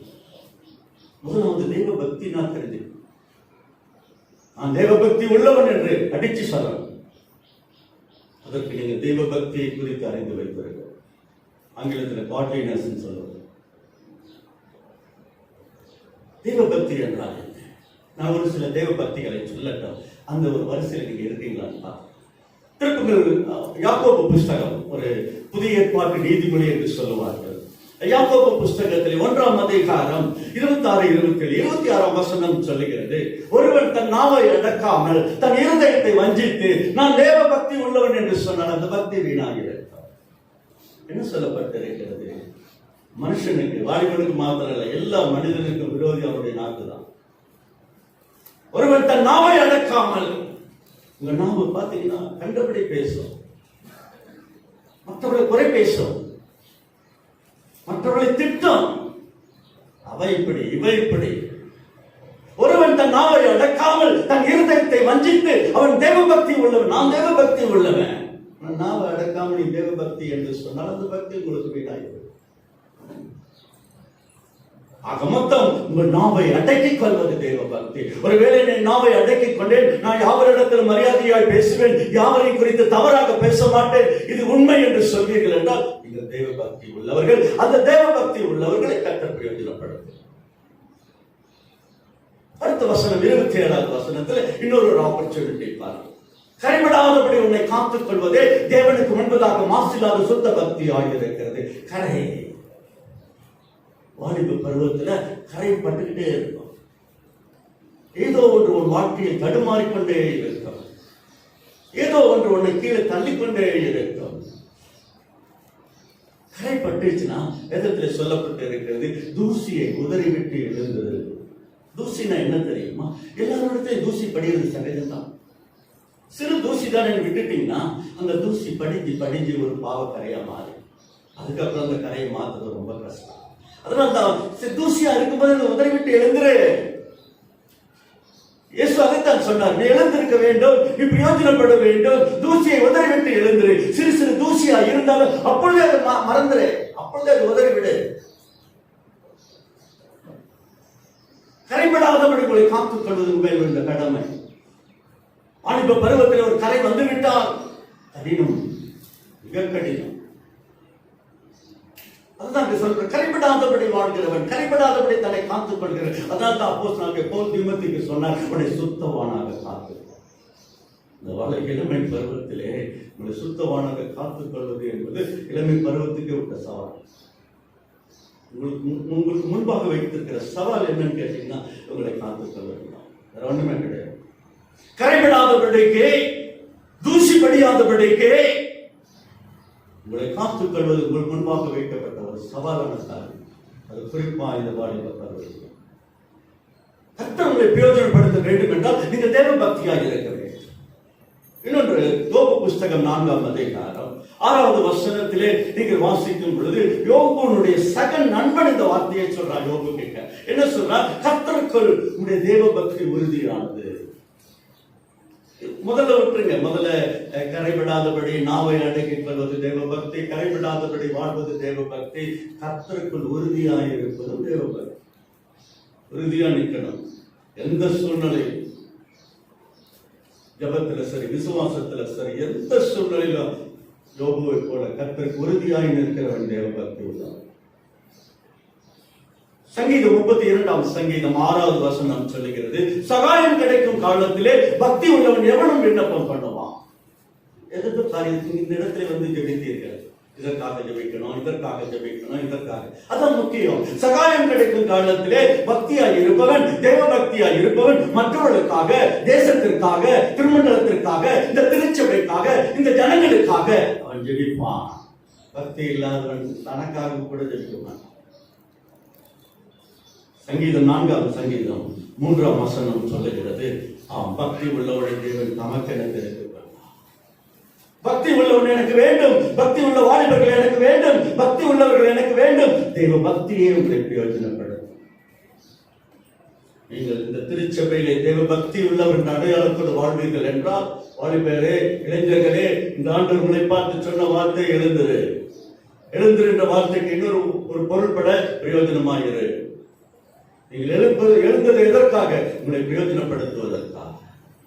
தேவ பக்தியோடு இந்த 4 காரியத்தை சொன்னேன். தேவ பக்திக்கு அடையாளம் நாவை அடக்கிக் கொள்வது, தேவ பக்திக்கு கரைபடாதபடி வாழ்வது, தேவ பக்திக்கு அடையாளம் கர்த்தருக்கு உறுதியாக இருப்பது, தேவ பக்திக்கு அடையாளம் எல்லாருக்காக ஜெபிப்பது. இந்த 4 உங்களிடத்தில் இருக்குமானால், இதில் 4ல் 1 இருக்குமானாலும் நீங்கள் தேவ பக்தி உள்ளவர்கள். அந்த தேவ பக்தி உங்களுக்குள் இருக்கும் பட்சத்தில் இதே திருச்சபையிலே, இதே திருமண்டலத்திலே கர்த்தர்களை பிரயோஜனப்படுத்தும். உங்களை பிரயோஜனமாக்குவதற்கு ஒரே வழி தேவ பக்தி. தேவ பக்தி இருக்கிற பட்சத்திலே நிச்சயமாய் ஆண்டவர் உங்களை பிரயோஜனம். ஒரு உதாரணம், ஒரு மனிதனை நான் உங்களுக்கு சொல்லட்டும். திருப்பங்கள் லூக்கா எழுதின புஸ்தகம் 2ஆம் அதிகாரம் 25ஆம் வசனத்திலே சிமியோன், வயசானவனா இருக்கலாம், வயசை பார்க்காதீங்க. இன்று வயதானவர்கள் கூட நான் இன்று வாலிபனா இருக்கிறேன் என்று நினைத்துக் கொள்ளுங்கள். வாலிபர்களாக இருக்கட்டும். சற்று அவர்களை விட வயதாக இருக்கிறவர்களுக்கு மாத்திரம் இந்த ஆலோசனை கிடையாது, உங்களுக்கும் கூட தான். நான் இப்பொழுது வாலிபனாக இருக்கிறேன் என்ற ஒரு தரிசனத்தோடு இந்த சத்தியத்தை கேளுங்கள். அங்கே சிமியோன் என்ற ஒரு மனிதனை குறித்து வாசிக்கிறோம். அவன் யார்? நீதி உள்ளவன், தேவ பக்தி உள்ளவன், அதோடு கூட பரிசுத்த ஆவியானவர் அவனோடு கூட இருந்தார். கர்த்தரை கிறிஸ்துவை காணும் மட்டும் நீ மறிக்க மாட்டாய் இந்த வார்த்தை அவனுக்குள்ளே வந்திருந்தது. ஆவியானுடைய உந்துதனால் அவன் ஆலயத்திற்கு வந்தான். அந்த நேரத்தில் இயேசு பாடல்களை கையில எடுத்துக்கொண்டு அவருடைய பெற்றோர் வருகிறார்கள். அந்த மனிதன் அந்த குழந்தையை கையில் வாங்கின உடனே அவனுக்கு வெளிப்பாடு கிடைக்கிறது. இயேசுவை குறித்த ஒரு தீர்க்க தரிசனம் வெளிப்படுகிறது. அங்கே அவன் பார்க்கும் பொழுது அந்த இயேசு பாடல்களை கையில் ஏந்தின உடனே யார் தெரியுமா? இவர் புறஜாதிகளுக்கு பிரகாசமான ஒளியாய் இருப்பார், இஸ்ரவேல் ஜனங்களுக்கு மகிமையாய் இருப்பார் என்று ஒரு தீர்க்க தரிசனமாக, கிறிஸ்துவை குறித்த வெளிப்பாடாக. எப்படி அந்த வெளிப்பாடு வந்தது? எப்படி அந்த திருச்சபையிலே அந்த சிமியோனை கர்த்தர் உயர்த்தினார்? சிமியோன் தேவ பக்தி உள்ளவன். சிமியோன் தேவ பக்தி உள்ளவன். அதனால் தான் உயர்த்தப்பட்டான். அதனால் தான் இயேசு கிறிஸ்துவுக்கு தீர்க்க தரிசனம் உரைத்தவன். பெரியமானவர்களே, நீங்கள் தேவ பக்தியாக இருக்கும் பட்சத்தில் இதே திருச்சபையிலே எழுதி வச்சுக்கீங்க. கிறிஸ்து உங்களை பிரகாசிக்க செய்வது மாத்திரமல்ல, கிறிஸ்து உங்களை பிரயோஜனப்படும். இரண்டாவதாக பிரியமானவர்களே, வாலிபர்களுக்கு ஒரு சில ஆலோசனைகளை இந்த இடத்திலே பார்க்கிறோம். வாலிபர்கள் எழுந்திருக்க வேண்டும் என்று தேவன் விரும்பினார். எழுந்திரு என்று சொல்லி அந்த மரித்த வாலிபனை உயிரோடு கூட எழுப்பினார். அது மரித்த வாலிபனுக்காக மாத்திரம் இந்த வார்த்தை அவர் சொல்லவில்லை, ஜீவனோடு இருக்கிற எல்லா வாலிபர்களுக்காகவும் இந்த வார்த்தை சொல்லப்பட்டது. அப்படி சொல்லப்பட்ட ஒரு வார்த்தை, எழுந்திருக்க வேண்டும், பிரயோஜனப்பட வேண்டும், தகுதியாக இருக்க வேண்டும். உங்களை தகுதிப்படுத்துகிற, உங்களை பிரகாசிக்க பண்ணுகிற, உங்களை பிரயோஜனப்படுத்துகிற தேவன் முதலாவது இடத்தில் எதிர்பார்க்கிற காரியம் தேவ பக்தி. இரண்டாவதாக 1 கொரிந்தியர் புஸ்தகம் 12ஆம் அதிகாரம் 7வது வசனத்திலே பார்க்கும் பொழுது அங்கே பவுல் ஒரு காரியத்தை சொல்கிறார். ஆவிக்குரிய அனுக்கிரகம் அவனவன் பிரயோஜனத்திற்கென்று அளிக்கப்பட்டிருக்கிறது. ஆவியின் அனுக்கிரகம் என்ற வார்த்தையை பார்க்கிறோம். ஆவியின் அனுக்கிரகம் என்றாலே அபிஷேகத்தில் இருந்து வரங்கள் வல்லமைகள் வரைக்கும். ஆண்டவர் எதற்காக பரிசுத்த ஆவியை அனுப்புகிறார்? வேதத்தில் நிறைய முறை வாசிக்கிறோம். ஆவியின் அனுக்கிரகம் பெற்று இருக்கிறீர்களா? ரட்சிக்கப்பட்டீர்கள், ஞானஸ்தானம் பெற்றீர்கள், ஆண்டவர் உங்களுக்கு வல்லமைகள் தாழ்ந்து இன்றைக்கு இந்த வாலிபர்கள் கிட்டதான் தாழ்ந்து நிறைய இருக்கு. யார் கீபோர்டு வாசிக்கிறார்? யார் பாடுறாங்க? இன்னைக்கு பெண்கள், வாலிப பெண்கள் எவ்வளவோ பாடுறாங்க. அது வரங்கள்ல சேருது, தாளந்துகள் கிடைக்குது, கிஃப்ட். இரண்டாவது, ஆண்டவர்களை பிரயோஜனப்படுத்துவது ஆவிக்குரிய அனுக்கிரகம் அவனவன் பிரயோஜனத்திற்கென்று, உங்கள் பிரயோஜனத்திற்காக, உங்கள் தகுதிக்காக, உங்கள் பிரகாசத்திற்காக, உங்கள் உயர்வுக்காக தேவன் அந்த வரங்களை, வல்லமைகளை தருகிறார். வரங்களை குறித்து உங்களுக்கு தெரியாது, போக போகதான் தெரியும். எனக்கு கேட்ட 40 வயசு வரைக்கும் வாலிபர்கள் தான். ஆண்டவர் கிட்ட ஏதாவது ஸ்பெஷல் கிஃப்ட் பெற்றுக்கொள்ளணும். ஒரு கிறிஸ்துவனாய் இருக்கிறவர்கள் இந்த ஆண்டவரிடத்தில் நான் எதையாவது பெற்றுக்கொள்ள வேண்டும் என்று வர வேண்டும். ஆனால் இந்து குடும்பத்தில் இருந்தாங்க, எனக்கு பேசலாம் தெரியாது, பயமா இருக்கும். எப்படி இத்தனை பேர்கிட்ட பேசுறது? குறிப்பா வேதத்தை குறித்து பேச வேண்டுமே, தேவனை மகிமைப்படுத்த வேண்டுமே, கர்த்தரை இந்த திருச்சபையை பிரயோஜனப்படுத்த வேண்டுமே என்று எல்லோரும் ஒப்புக்கொள்ள வேண்டுமே. தேவ பக்தி மாத்திரம் அல்ல, தேவ அனுக்கிரகம் உங்களை பிரயோஜனப்படுத்தும். வாலிபர்களை பிரயோஜனப்படுத்துவது எது? தேவ அனுக்கிரகம். ஆண்டவர் கொடுக்கிற தாளந்து, ஒவ்வொருவருக்கும் ஒரு தாளந்து. ஒருத்தர் கிட்டார் நல்லா வாசிப்பாங்க, ஒருத்தர் கீபோர்டு நல்லா வாசிப்பாங்க, ஒருத்தர் நல்லா பாடுவாங்க. எத்தனையோ வல்லமைகள் உண்டு. கிறிஸ்துவ மார்க்கத்திலே உங்களை ஸ்திரப்படுத்த, உங்களை பலப்படுத்த, உங்களை நிலைநிறுத்த, உங்களை பிரயோஜனப்படுத்த, கிறிஸ்து உங்களை பிரகாசிக்க செய்ய ஒரு லெவலுக்கு போய் அவ்வளவுதான். எத்தனை நாட்கள் நாம் இப்படியே இருந்திருப்போம். வரோம், ஆராதனை ஆரம்பிக்குது, அவர்கள் ஏதோ பேசுகிறார்கள், ஏதோ அறிவிப்பு சொல்லுகிறார்கள், ஆராதனை முடிஞ்சு போச்சு. இப்படியே போய் வந்து கொண்டு இருந்தால் கர்த்தர் உங்களை எப்படி பிரயோஜனப்படுத்துவார்? ஒரு பிரயோஜனமுள்ள ஒரு ஜீவியத்தை இடத்திலே கொடுத்திருக்கிறார். வாலிபனை எழுந்தர் என்று சொன்னவர் அந்த சத்தங்கள் காதிலே ஒலித்துக் கொண்டே இருக்கிறது. நான் எழுந்திருக்க வேண்டும், நான் பிரயோஜனப்பட வேண்டும், நான் தகுதிப்பட வேண்டும். வாலிபர்கள் மத்தியிலே, இந்த திருச்சபையிலே, இந்த எங்கள் ஆலயத்திலே என்னை கர்த்தர் பிரயோஜனமாக வைத்திருக்கிறார். தாவீது வாலிபனம் அதை விட்டுருங்க. தாவீது கிட்ட ஒரு ஸ்பெஷல் கிஃப்ட் இருந்து தெரியுமா உங்களுக்கு? திருப்புங்கள் 1 சாமுவேல் புஸ்தகம் 16ஆம் அதிகாரம் கடைசி வசனம் 23ஆம் வசனம் என்று நினைக்கிறேன். அந்த சாமுவேல் பாருங்க, தாவீது பாருங்க, அவன் சுரமண்டலத்தை எடுத்து வாசிக்கும் பொழுது சவுலுக்குள் இருந்த அசுத்தாவெல்லாம் புறப்பட்டு போய் அவன் ஆறுதலும் சொஸ்தமும் அடைந்தான். அன்னைக்கு தாவீது மட்டும் அந்த சுரமண்டலத்தை வாசிக்கிறேன்னா சவுலுக்குள்ள இருந்த அசுத்தாவிலேயே அவன் செத்து போயிருக்கான். தாளந்தை தேவன் உங்களுக்கு கொடுக்கிறாரே. நம்ம பாருங்க, ஒரு பைபிள் லெசனை கொண்டு போய் கொடுத்து பாருங்க. நான் இந்த திருச்சபையை சொல்லவில்லை, அநேக திருச்சபைக்கு, நான் தென்னிந்திய திருச்சபை அநேக ஆலயங்களுக்கு கடந்து போகிறபடினா நான் ஒரு வார்த்தை சொல்றேன். இந்த பைபிள் லெசன் ஒவ்வொரு லெசன்லையும் ஒவ்வொரு இதுலயும் 3 பாடம் வாசிப்பாங்க, இல்ல 4 பாடம், 3 பிளஸ் சங்கீதம் 4 பாடம். அதை கொண்டு போவாங்க. அதை நீங்க இப்படி கை காட்டுவோம். வாலிபனும் சரி, வயோதிகளும் இப்படி என்னையா கஷ்டம்? ஒரு பைபிள் லெசன் வாசிக்கிறதுக்கு உங்களால முடியாது. அப்ப எதுக்கு கிறிஸ்துவ மார்க்கத்தில் இருக்கீங்க? உங்களுக்கு கொடுக்கப்பட்ட தாளந்தை நீங்களே புதைத்து விடுகிறீர்களே. ஆண்டவர் கொடுத்த தாளந்தை எதற்காக தாளந்தை கொடுக்கிறார்? எதற்காக வல்லமைகளை கொடுக்கிறார்? எதற்காக வரங்களை கொடுக்கிறார்? எதற்காக அனுகிரகத்தை கொடுக்கிறார்? நீங்கள் எழுப்பி பிரகாசிக்க வேண்டும், ஒரு பிரயோஜனமாக வாழ வேண்டும். அதற்காகத்தானே ஆவியின் அனுகிரகம் அவன் பிரயோஜனத்திற்கு என்று அழைக்கப்பட்டது. ஆண்டவர் பிரயோஜனத்திற்காக இந்த வரங்களை தாளந்துகள் தாவீது இந்த சுரமண்டலத்தை எடுத்து வாசிக்க வாசிக்க வாசிக்க அவன் சவுளுடைய உள்ளத்தில் இருக்கிற அசுத்தாவி, இருதயத்தில் இருக்கிற அந்த அசுத்தாவி வெளியில போயிடுச்சு. எல்லாத்துக்கும் தேவன் உங்களை கொண்டு ஒரு அற்புதத்தை செய்ய முடியும். உங்களை பயன்படுத்த முடியும். உங்களுக்கு கொடுத்த தாழ்வு உங்களுக்கு தெரியாது, அதை நீங்கள் வெளியே கொண்டு வர வேண்டும். இன்று வாலிபர்கள் ஐக்கியத்திலே காணப்படுகிறோம் அல்லவா, வாலிபர் கூட்டத்திலே காணப்படுகிறோம் அல்லவா, வாலிபர் சத்தியங்களை கேட்டுக் கொண்டிருக்கிறோம் அல்லவா, கிறிஸ்துவங்களை பிரகாசிப்பார் என்று எழுதப்பட்டிருக்கிறது, வாலிபனை எழுந்து என்று சொல்லப்பட்டிருக்கிறது. ஒருவேளை நீங்கள் தேவ பக்தியாக இருக்கலாம், ஆனால் தேவ அனுக்கிரகம் உங்களுக்கு வேண்டுமே, கர்த்தருடைய அனுக்கிரகத்தை பெற்றுக்கொள்ள வேண்டுமே. தாவீது சுரமண்டலத்தை வாசித்தபடியினால் சவுலுக்குள் இருக்கிற அசுத்தாவை புறப்பட்டு போனோம். மூன்றாவதாக திருப்புங்கள் எபிரேயர் புஸ்தகம் 12ஆம் அதிகாரம் 10வது வசனத்திலே நீங்கள் வாசிக்கும் பொழுது அங்கே எழுதப்பட்டிருக்கிறது, அவர்கள் நலமென்று தோன்றினபடியினால் கொஞ்ச காலம் சிக்ஷித்தார்கள், உங்கள் ஆண்டவரோ நீங்கள் பரிசுத்தத்திலே பங்கு பெறும்படியாக உங்களை சிக்ஷித்தார், உங்களை பிரயோஜனத்திற்காக சிக்ஷித்தார். தேவனுடைய சிக்ஷை இந்த சின்ன வயசிலேயே ஆண்டவர் கடிந்து கொள்றத, தேவனுடைய சிக்ஷையை நீங்க ஏற்றுக்கொண்டீங்கன்னா ஒண்ணும் இல்லை. நம்முடைய வீட்டுல நம்ம பேரண்ட்ஸ் அம்மா திட்டினாலே கோவம், ஒரு 3 நாள் சாப்பிட மாட்டேன். அப்பா திட்டினா ஆனா யாரும் திட்டக்கூடாது, யாரும் பேசக்கூடாது. இன்றைய வாலிபர்கள் மூஞ்ச உம்மன் தூக்கி வச்சுக்கிறது, எதையுமே செய்யறது இல்லை. ஆனால் இந்த இளம் வயதிலே பைபிள் சொல்லுது, தேவன் எதற்காக உங்களை சிக்ஷிக்கிறார், எதற்காக உங்களை தண்டிக்கிறார். உங்களை தண்டிப்பதற்கு தேவனுக்கு பிரியமில்லை, ஆனால் இந்த சிக்ஷைகள் தண்டனைகள் உங்கள் பிரயோஜனத்திற்காக. உங்க பெற்றோர் உங்களை சிக்ஷிக்கிறாங்கன்னா என்ன காரணம்? நீங்க நல்லா வரணும். அதை சிலர் ஏற்றுக்கொள்ளவில்லை, அதை சிலருக்கு பிடிக்கவில்லை. நான் என்ன தப்பு செஞ்சேன், என்ன போய் திட்டுறீங்க? அவங்க செய்த தவிர அவங்களுக்கே தெரியாது, மற்றவர்கள் எடுத்து காண்பித்தாலும் தெரியாது. ஏன்னா அப்படிப்பட்ட பருவம் தான் வாலிபர்கள். எதையும் நாம் ஏற்றுக்கொள்ள தயாராக இல்லை. ஒரு கொஞ்ச காலம், பைபிள் சொல்றது கொஞ்ச காலம் சிக்ஷித்து விட்டுட்டாங்க, எப்படியா போகணும். ஆனால் உங்கள் ஆண்டவர் அப்படி அல்லவே, பரிசுத்தத்திலே பங்கு பெறுவதற்காக, உங்களை பிரயோஜனப்படுத்துவதற்காக சிக்ஷிக்கிறார், தண்டிக்கிறார், இன்னும் கேட்ட கடிந்து கொள்கிறார். ஆண்டவருடைய கடிந்து கொள்ளுதல் இப்பிலிருந்து சில எச்சரிப்பு சத்தியத்தை நீங்க கேட்டு பார்த்தீங்கன்னா இப்பிலிருந்து உங்களை உருவாக்குவாங்க. சில ஆயர்மார்கள் ஏதாவது ஒரு காரியத்தை உங்களுக்கு சொன்னா, நான் இந்த திருச்சபை விட்டுருக்கேன், ஏதாவது ஒரு காரியத்தை கொஞ்சம் கோபமா சொன்னா என் குடும்பத்தை தெரிஞ்சுதான் அவர் பேசுறாரு, இதான் ரிப்போர்ட். நான் நினைக்கிறேன், அதாவது நான் சொல்றேன், உங்க குடும்பமா பைபிள்ல போட்டிருக்கு, எல்லாருடைய குடும்பமும் போட்டிருக்கு பைபிள்.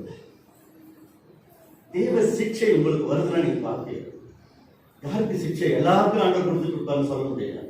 திருப்புங்கள் வெளிப்படுத்துற விசேஷம் 3ஆம் அதிகாரம் 19ஆம் வசனத்திலே நீங்கள் வாசிக்கும் போது, நான் நேசிக்கிறவனையோ ஆண்டவர் கடிந்து கொண்டு சிக்ஷிக்கிறார், நீ ஜாக்கிரதையாய் மனம் திரும்பு. யாரிடத்திலே கர்த்தருடைய நேசம் வருகிறதோ, யாரிடத்திலே கர்த்தருடைய அன்பு வருகிறதோ, யார் கர்த்தரை நேசிக்கிறார்களோ, யார் கர்த்தரிடத்தில் அன்பு வைக்கிறார்களோ அவர்களுக்கு தான் சிக்ஷை வரும். அதுதான் ஆண்டவர் கடிந்து கொள்ளார். மகளை இப்படி இருக்க வேண்டும், மகனை இப்படி இருக்க வேண்டும், வாலிபனை இப்படி இருக்க வேண்டும், இப்படியா இரு என்று ஒரு தகுதியோடு கூட கடிந்து கொள்கிறார், செல்லமா கடிந்து கொள்கிறார். ஆண்டவர் கடிந்து கொண்டால் நமக்கு கோபம் வரும். ஆண்டவர் இல்லை, பொதுவாக வீட்டிலே கடிந்து கொள்ளும் பொழுது பைபிள் சொல்லுது பாருங்க, திருப்புங்கள் நீதிமொழி புஸ்தகம் 1ஆம் நீதிமொழி 23ஆம் வசனத்திலே நீங்கள் வாசிக்கும் பொழுது, என் கடிந்து கொள்ளுதலுக்கு திரும்புங்கள், அப்பொழுது என் ஆவியை அருளுவேன், என் வசனத்தை கொடுப்பேன். கடிந்து கொள்வதற்கு திரும்புகிறவர்களுக்கு இந்த ஆசீர்வாதம். ஆகினால் பிரியமானவர்களே, கர்த்தர் உங்களை பிரயோஜனப்படுத்துவேன், கர்த்தர் உங்களை தகுதிப்படுத்துவேன். வாலிபனை எழுந்திருந்த சத்தம் காதுல ஒழிச்சுக்கிட்டே, நீங்கள் பிரயோஜனப்படும் வரை, நீங்கள் உயர்த்தப்படும் வரை, நீங்கள் எழுந்திருக்கிற வரைக்கும் இந்த சத்தமானது உங்களை டிஸ்டர்ப் பண்ணிட்டே இருக்கணும். சும்மா ஏதோ ஒரு வந்த ஐயா கூப்பிட்டாரு, 3 மணி நேரம் பேசினேன், இல்லை அவர் பைபிள் திறக்காம பேசினார், அப்படி பேசினார், அதெல்லாம் எங்களுக்கு தேவை. அந்த பாராட்டுகளை நாங்கள் வெறுக்கிறோம். ஆனால் நீங்கள் உண்மையிலே மனம் திரும்புவதை, வாலிபர்களாக இருந்து உங்களை நியாயத்திலே கொண்டு வருவதை தான் நாங்கள் விரும்புகிறோம். ஒரு தகுதியுள்ள ஒரு வாலிப அறிக்கை. இந்த சத்தியம் என்னை டிஸ்டர்ப் பண்ணிடுச்சு. இந்த சூழ்நிலையில் இருந்து நான் ஆண்டவருக்கு பிரயோஜனமாக ஜீவிக்க வேண்டும். கர்த்தருக்கு பிரயோஜனமா இருக்க முன்னே பாயிண்ட், தேவ பக்தி, தேவ அனுக்கிரகம், தேவ சிக்ஷை. அவ்வளவுதான். பெருசா வள வள வள வள சத்தியத்து பைபிள் பேத. தேவ பக்திக்கு சிமியோனை எடுத்தோம். அந்த தேவ தேவனுடைய சிக்ஷைக்கு யோபுவை எடுத்துக்கலாம். திருப்புங்க, அது மட்டும் சொல்லிட்டு நம்மளுக்காக திருப்பிக்க விரும்புகிறேன். திருப்புங்க யோபு புஸ்தகம் 5ஆம் அதிகாரம் 17வது வசனத்திலே நீங்கள் பார்க்கும் பொழுது, ஆம், அதே யோபனுடைய சக நண்பன் இந்த வார்த்தையை, இதோ தேவனால் தண்டிக்கிற மனுஷன் பாக்கியவான், கர்த்தருடைய சிக்ஷையை அற்பமாய் எண்ணாதே. யார் சொல்றாங்க? யோபுடைய கூட இருந்த நண்பர்கள் இந்த வார்த்தை. யோபுவே, இது கர்த்தருடைய சிக்ஷை மகனே, இது கர்த்தருடைய தண்டனை மகனே, இது அற்பமாய் எண்ணாதே. யோபு புஸ்தகம் 23ஆம் அதிகாரம் 10வது வசனத்திலே பார்க்கும் பொழுது, நான் போகும் வழியை கர்த்தர் அறிவார், அவர் என்னை சோதித்த பிறகு நான் பொன்னாய் விளங்குவேன். யோபு சொல்றான், நான் என்னை எப்படி எல்லாம் இருக்கிறேன், எப்படி எல்லாம் போறேன், எல்லாருடையும் கர்த்தருக்கு தெரியும். அவர் என்னை சோதனைக்கும் பண்ணட்டும், என்னை குடவிடட்டும், என்னை சிக்ஷிக்கட்டும், என்னை தண்டிக்கட்டும், ஆனா நான் ஒரு நாள் பொன்னாய் விளங்குவேன், ஒரு நாள் பொன்னாய் விளங்குவேன். அதைத்தான் தேவன் எதிர்ப்பார். அதைத்தான் கிறிஸ்துவனை பிரகாசிக்க செய்வார் அல்லவா? அதை கிறிஸ்துவனை பிரயோஜனப்படுத்துவார் அல்லவா? முன்குடி பிரயோஜனம் அதையே பார்த்துட்டு இருக்காரு. முன் வாழ்க்கை கடந்து போய்விட்டது, இனி நீங்க தேடி போனால் அது கிடைக்காது. பிரயோஜனமற்ற வாழ்க்கையை நீங்க தொலைத்து விட்டீர்கள். அப்பிரயோஜனம் மீண்டும் உங்களிடத்தில் இருக்க போவது இல்லை. ஒரு பிரயோஜனமுள்ள ஒரு ஜீவியத்திற்காக ஒரு வாலிபர்களாக நாம் இந்த இடத்துல கூடி வந்திருக்கிறோம். தேவ பக்தி உங்களை பிரயோஜனப்படுத்தும், தேவ அனுக்கிரகம் உங்களை பிரயோஜனப்படுத்தும், தேவ சிக்ஷை உங்களை பிரயோஜனப்படுத்தும். அந்த இயேசு சொன்ன வார்த்தை, வாலிபனை நீ எழுந்து, வாலிபனை உன்னை தகுதிப்படுத்திக்கொள், வாலிபனை நீ பிரயோஜனமாயிரு, எப்படி வேண்டுமானாலும் எடுத்துக் கொள்ளலாம்.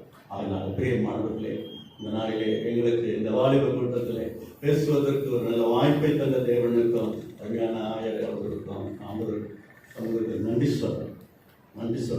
எனக்கு வேண்டியது அத்தனை வாலிபர்களும் மனம் திரும்பி விட்டார்கள் என்று சொல்வதை விட ஒரு வாலிபன் மனம் திரும்பினால் எனக்கு போதும், இந்த கிடைப்போம். ஆகையினால அருமையானவர்களை, கடைசி ஒரே விவசனத்தை சொல்லிவிட்டு நாம் தெரிவிக்கலாம். திருப்புங்கள் எசேக்கியேல் புஸ்தகம் 2ஆம் அதிகாரம் 7வது வசனத்திலே பார்க்கும் பொழுது, அவர்கள் கலக வீட்டாரே, அவர்கள் கேட்டாலும் சரி கேட்காவிட்டாலும் சரி, நீ என் வார்த்தைகளை சொல். மிக அருமையான ஒரு வசனம். எத்தனை பேர் கேட்டீங்க? இது வாலிபர்களுக்காகத்தானே, எங்களுக்கு இல்லையே என்று கேட்காதிருந்தவர்கள் நிறைய பேர் இருக்கீங்க. வாலிபர்களுக்கு இவர் என்னவோ பேசுறாரு, புதுசா பேசுறாரு என்று அவங்களும் கேட்காம இருந்த வாலிபர்களும் இருக்கீங்க. அதனால ஆண்டவர் சொல்ற வார்த்தை, நீ கேட்டாலும் சரி நீ கேட்காவிட்டாலும் சரி, எங்கள் ஊழியம் வசனத்தை சொல்லுவது, நீ என் வார்த்தைகளை சொல். இந்த இடத்திலே இந்த மாத கடைசியிலே, அதுவும் புது வருஷத்திலே கிருபையாய் தேவன் கொடுத்த இந்த ஜனவரி மாதம், இந்த இடத்துல எங்கள் ஊழியத்தை நாங்கள் நிறைவு செய்கிறோம். ஆகையினால் கேட்டா உங்களுக்கு ஆசீர்வாதம், கேட்கலன்னா என்னால் ஒன்றும் சொல்ல முடியாது. ஆகையினால் எழுந்திருக்கலாம். உங்களுக்காக நாங்கள் ஒரு நிமிடம் ஜெபிக்க விரும்புகிறோம். ஒரு நிமிடம் ஜெபிக்க விரும்புகிறோம். ஒரு பிரயோஜனமுள்ள வாழ்வை, ஒரே ஒரு வாழ்வு தான், அது பிரயோஜனமா வாழலாம். ஒரு பிரயோஜனமுள்ள ஒரு வாழ்வை தேவன் உங்கள் கரத்திலே கொடுத்திருக்கிறார். ஒரு மரித்த வாலிபனை பார்த்து ஆண்டவர் சொன்ன வார்த்தை என்று சொல்லி அசதியா இருந்து விடாது. இயேசு உங்கள் ஒவ்வொருவரையும் முகமுகமாய் பார்த்து சொன்ன வார்த்தை, வாலிபனை எழுது, வாலிபனே உன் பருவத்திலே கர்த்தரை சிருஷ்டித்தவரை நினைத்துக்கோ, உன் இருதயம் பூரிப்பாகட்டும், உன் இருதயம் மகிழ்ச்சியோடு பெற்றோம். கண்ணுல பார்த்ததெல்லாம் நீங்க சந்தோஷமா நினைங்க, ஆனா எல்லாத்தையும் நியாயத்தில் ஆண்டவர் கொண்டு வருவார். ஒரு நாள் உங்களை நியாயத்தில் நிறுத்துவார். தேவ பக்தியோடு நான் ஜீவிக்கணும்னு சொல்லுங்க ஆண்டவர். தேவ அனுக்கிரகம், ஆண்டவரை எனக்கு ஒரு தாளங்கள் பண்ணுங்க. உங்களுக்கு இருக்கிற தாளத்து உங்களுக்கே தெரியாது, ஆனால் அந்த தாளத்துக்களை ஏற்ற நேரத்திலே தேவன் சமயத்தை கொடுப்பார். அந்த சமய சந்தர்ப்பம் அடிக்கடி வராது. ஆகையினால் தேவனுடைய சிக்ஷை இந்த மூன்றையும் ஆண்டவரிடத்திலே நீங்கள் பெற்றுக்கொள்வீர்கள் என்றால் கர்த்தர்களை நிச்சயமாக பிரயோஜனப்படுத்துவார். மகா பரிசுத்தமும் இரக்கமும் கிருபை நிறைந்த நல்ல பிதாவே, இந்த நல்ல பகல்களுக்காக உம்மை துதிக்கிறோம், ஸ்தோத்திரிக்கிறோம். ஆம் தகப்பனே, இந்த நாளில் எங்களோடு பேசியதற்காக, வாலிபனை எழுந்திரு என்று சொல்லி வாலிபர்களை பிரயோஜனப்படுத்தினதற்காக, ஆண்டவரே நீர் எங்களுக்கு கொடுத்த தெய்வ பக்திக்காக, தெய்வ அனுக்கிரகத்திற்காக ஆண்டவரே, தேவனுடைய சிக்ஷைக்காக நாங்கள் நன்றி செலுத்துகிறோம். தொடர்ந்து எங்களை இந்த 3 காரியங்களிலும் எங்களை பிரயோஜனப்படுத்துங்க ஆண்டவரே. இதுவரைக்கும் நாங்கள் அப்பிரயோஜனமாக ஜீவித்தது உண்டு, இதுவரைக்கும் நாங்கள் ஒன்றுமே அறியாமல் இருந்தது உண்டு, இதுவரைக்கும் நாங்கள் தகுதியாயிராமல் இருந்தோம். ஆனால் ஆண்டவரே, எங்களோடு கூட பேசுகிறீர் ஆண்டவரே. எங்கள் உள்ள அசைக்கப்பட்டது. ஆம் தகப்பனே, இந்த திருச்சபை அசைந்தது ஆண்டவரே. வாலிபருடைய ஐக்கியத்திலே வல்லமையுள்ள வார்த்தைகள் வெளிப்பட்டது. நாங்கள் நன்றி செலுத்துகிறோம். நன்றியோடு கூட ஸ்தோத்தரிக்கிறோம். வாலிபர்களுக்கு மாத்திரம் அல்ல ஆண்டவரே, வந்திருக்கிற ஒவ்வொரு பெரியவர் சிறியோர் யாவருக்காகவும் நாங்கள் ஜெபிக்கிறோம். புதிய மாதம் அடுத்த நாளிலே அவர்களுக்கு இன்னுமாக ஒரு ஜெயமுள்ள மாதமாக, வெற்றியுள்ள மாதமாக, சகல தேவைகளும் சந்திக்கப்படுகிற ஒரு மாதமாக ஆண்டவர் நான் வரக்கூடிய நாட்களிலே காணப்படுவதற்காக நன்றி செலுத்துகிறோம். தொடர்ந்து போக்கிலும் வரத்திலும் ஒவ்வொருவரையும் பாதுகாத்துக் கொள்ளுங்க.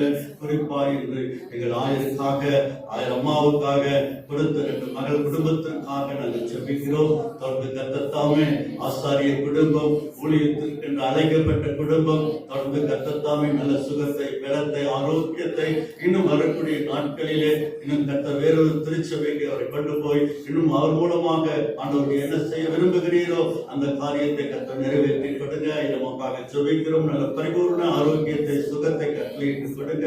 வந்திருக்கிற அருமையான மகளுக்காக, அவருடைய கணவருக்காக, கொடுத்த 2 கர்ப்பத்தின் கனிகளுக்காக நாங்கள் நன்றி செலுத்துகிறோம். நானும் என் வீட்டாரும் கர்த்தரையே சேவிப்போம் என்று உறுதியாக இருக்கிற குடும்பம். தொடர்ந்து பிள்ளைகள் இதோ கர்த்தரால் சுதந்திரம் என்று சொல்லப்பட்டபடி அவர்கள் கர்த்தரால் போதிக்கப்பட்டிருப்பார்கள் என்று எழுதியிருக்கிறபடி தொடர்ந்து பிள்ளைகளுக்கு நல்ல ஞானத்தை கொடுங்க.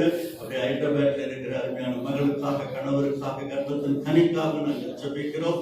அவர்கள் குடும்பத்தை கர்த்தர் நினைத்து ஆசீர்வதிக்கும்படி ஜெபிக்கிறோம். நன்றி செலுத்துகிறோம். ஆண்டவராக இருக்கிற இயேசு கிறிஸ்துவின் நாமத்தில் ஜெபிக்கிறோம் எங்கள் ஜீவனுள்ள நல்ல பிதாவே. ஆமென். ஆமென். சபையார் அமர்வோம்.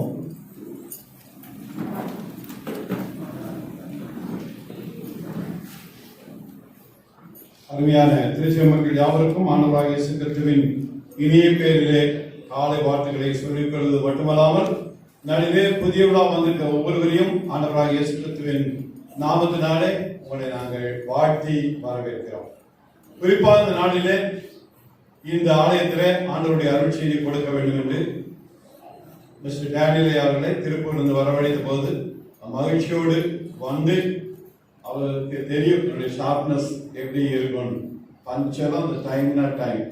ஆனால் அவரும் எங்கேயும் லேட்டாக போக மாட்டார். இதே நானும் எங்கேயும் லேட்டாக போக மாட்டேன். எனக்கு தெரியும். எனக்கு முன்னதாகவே இங்கே வந்து அமர்ந்திருந்தேன். திருப்பூர்லேருந்து வரதுக்கு எவ்வளோ நேரம் ஆகும்னு உங்களுக்கு தெரியும். இன்று வந்து சிறப்பாக யூத்துக்கு மட்டும் இல்லை, எல்லாருக்கும் சிறப்பான ஒரு செய்தியை கொடுத்தவருக்கு திருச்சபையின் சார்பிலும் போதக சேகத்தின் சார்பிலும் நான் என்னுடைய நன்றியை தெரிவித்துக் கொள்வதில் மகிழ்ச்சி அடைகிறேன்.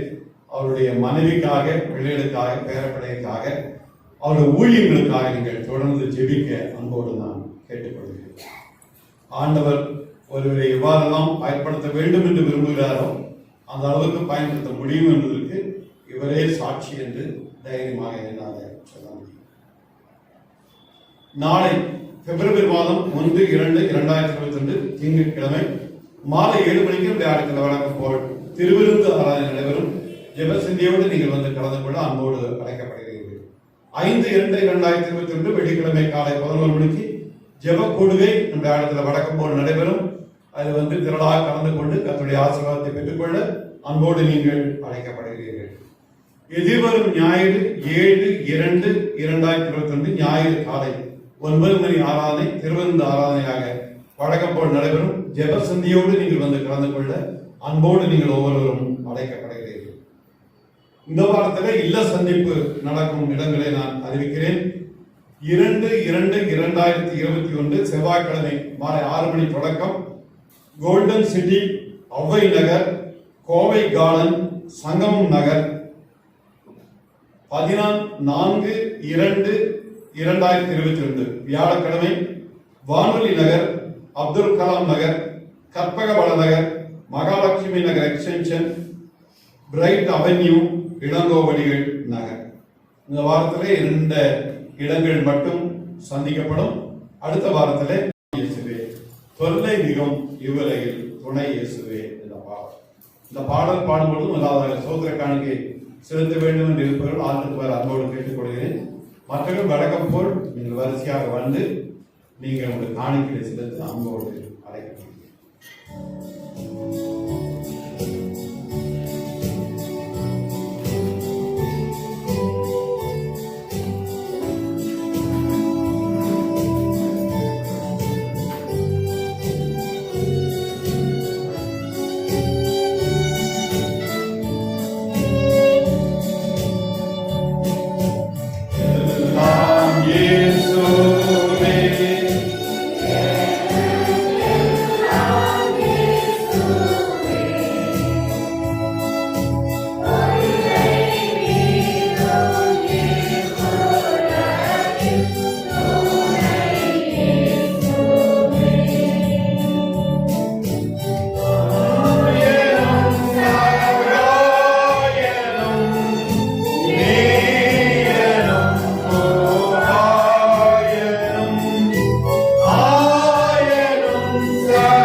ஜெபம் செய்வோம்.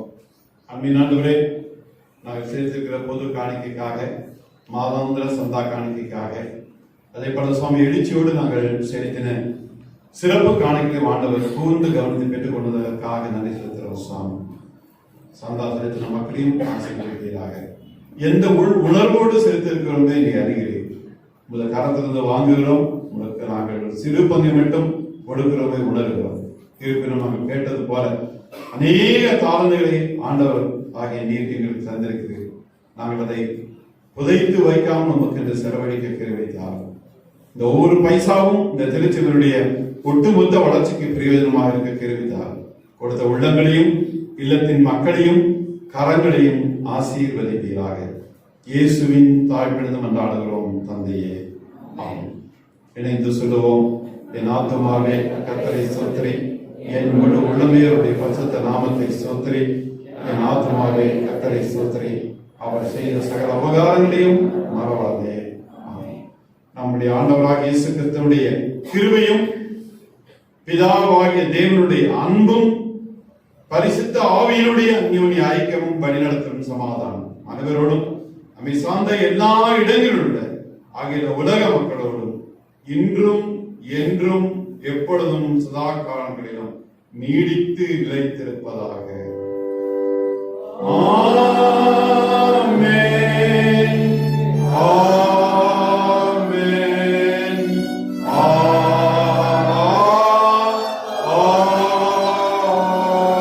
ஆமென். நிறைவு பாடலாக கீர்த்தனையிலே 184வது பாடலை பாடவும். தேவ பிதா என்ற மெய்ப்பனந்தோ சிறுமை காட்சி அடையிலே.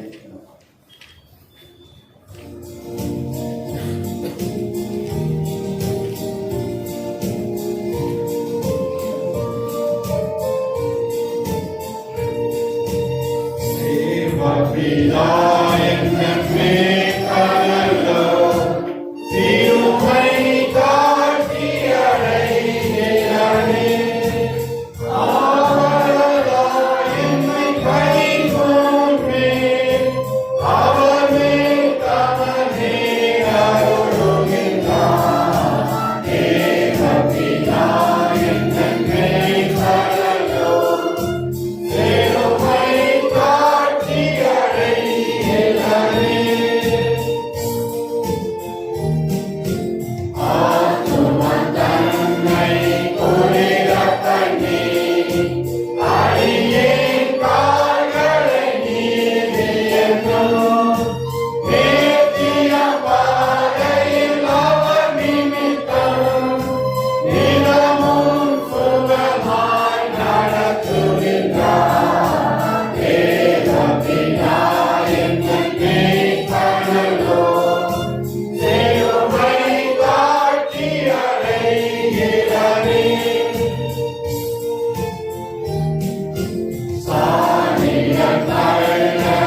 அன்பின் ஆண்டவரே, இந்த வழிபாட்டை நாங்கள் நல்விதத்திலே முடிக்க நீரை இந்த கிருபைக்கு நன்றி எடுக்கிறோம்.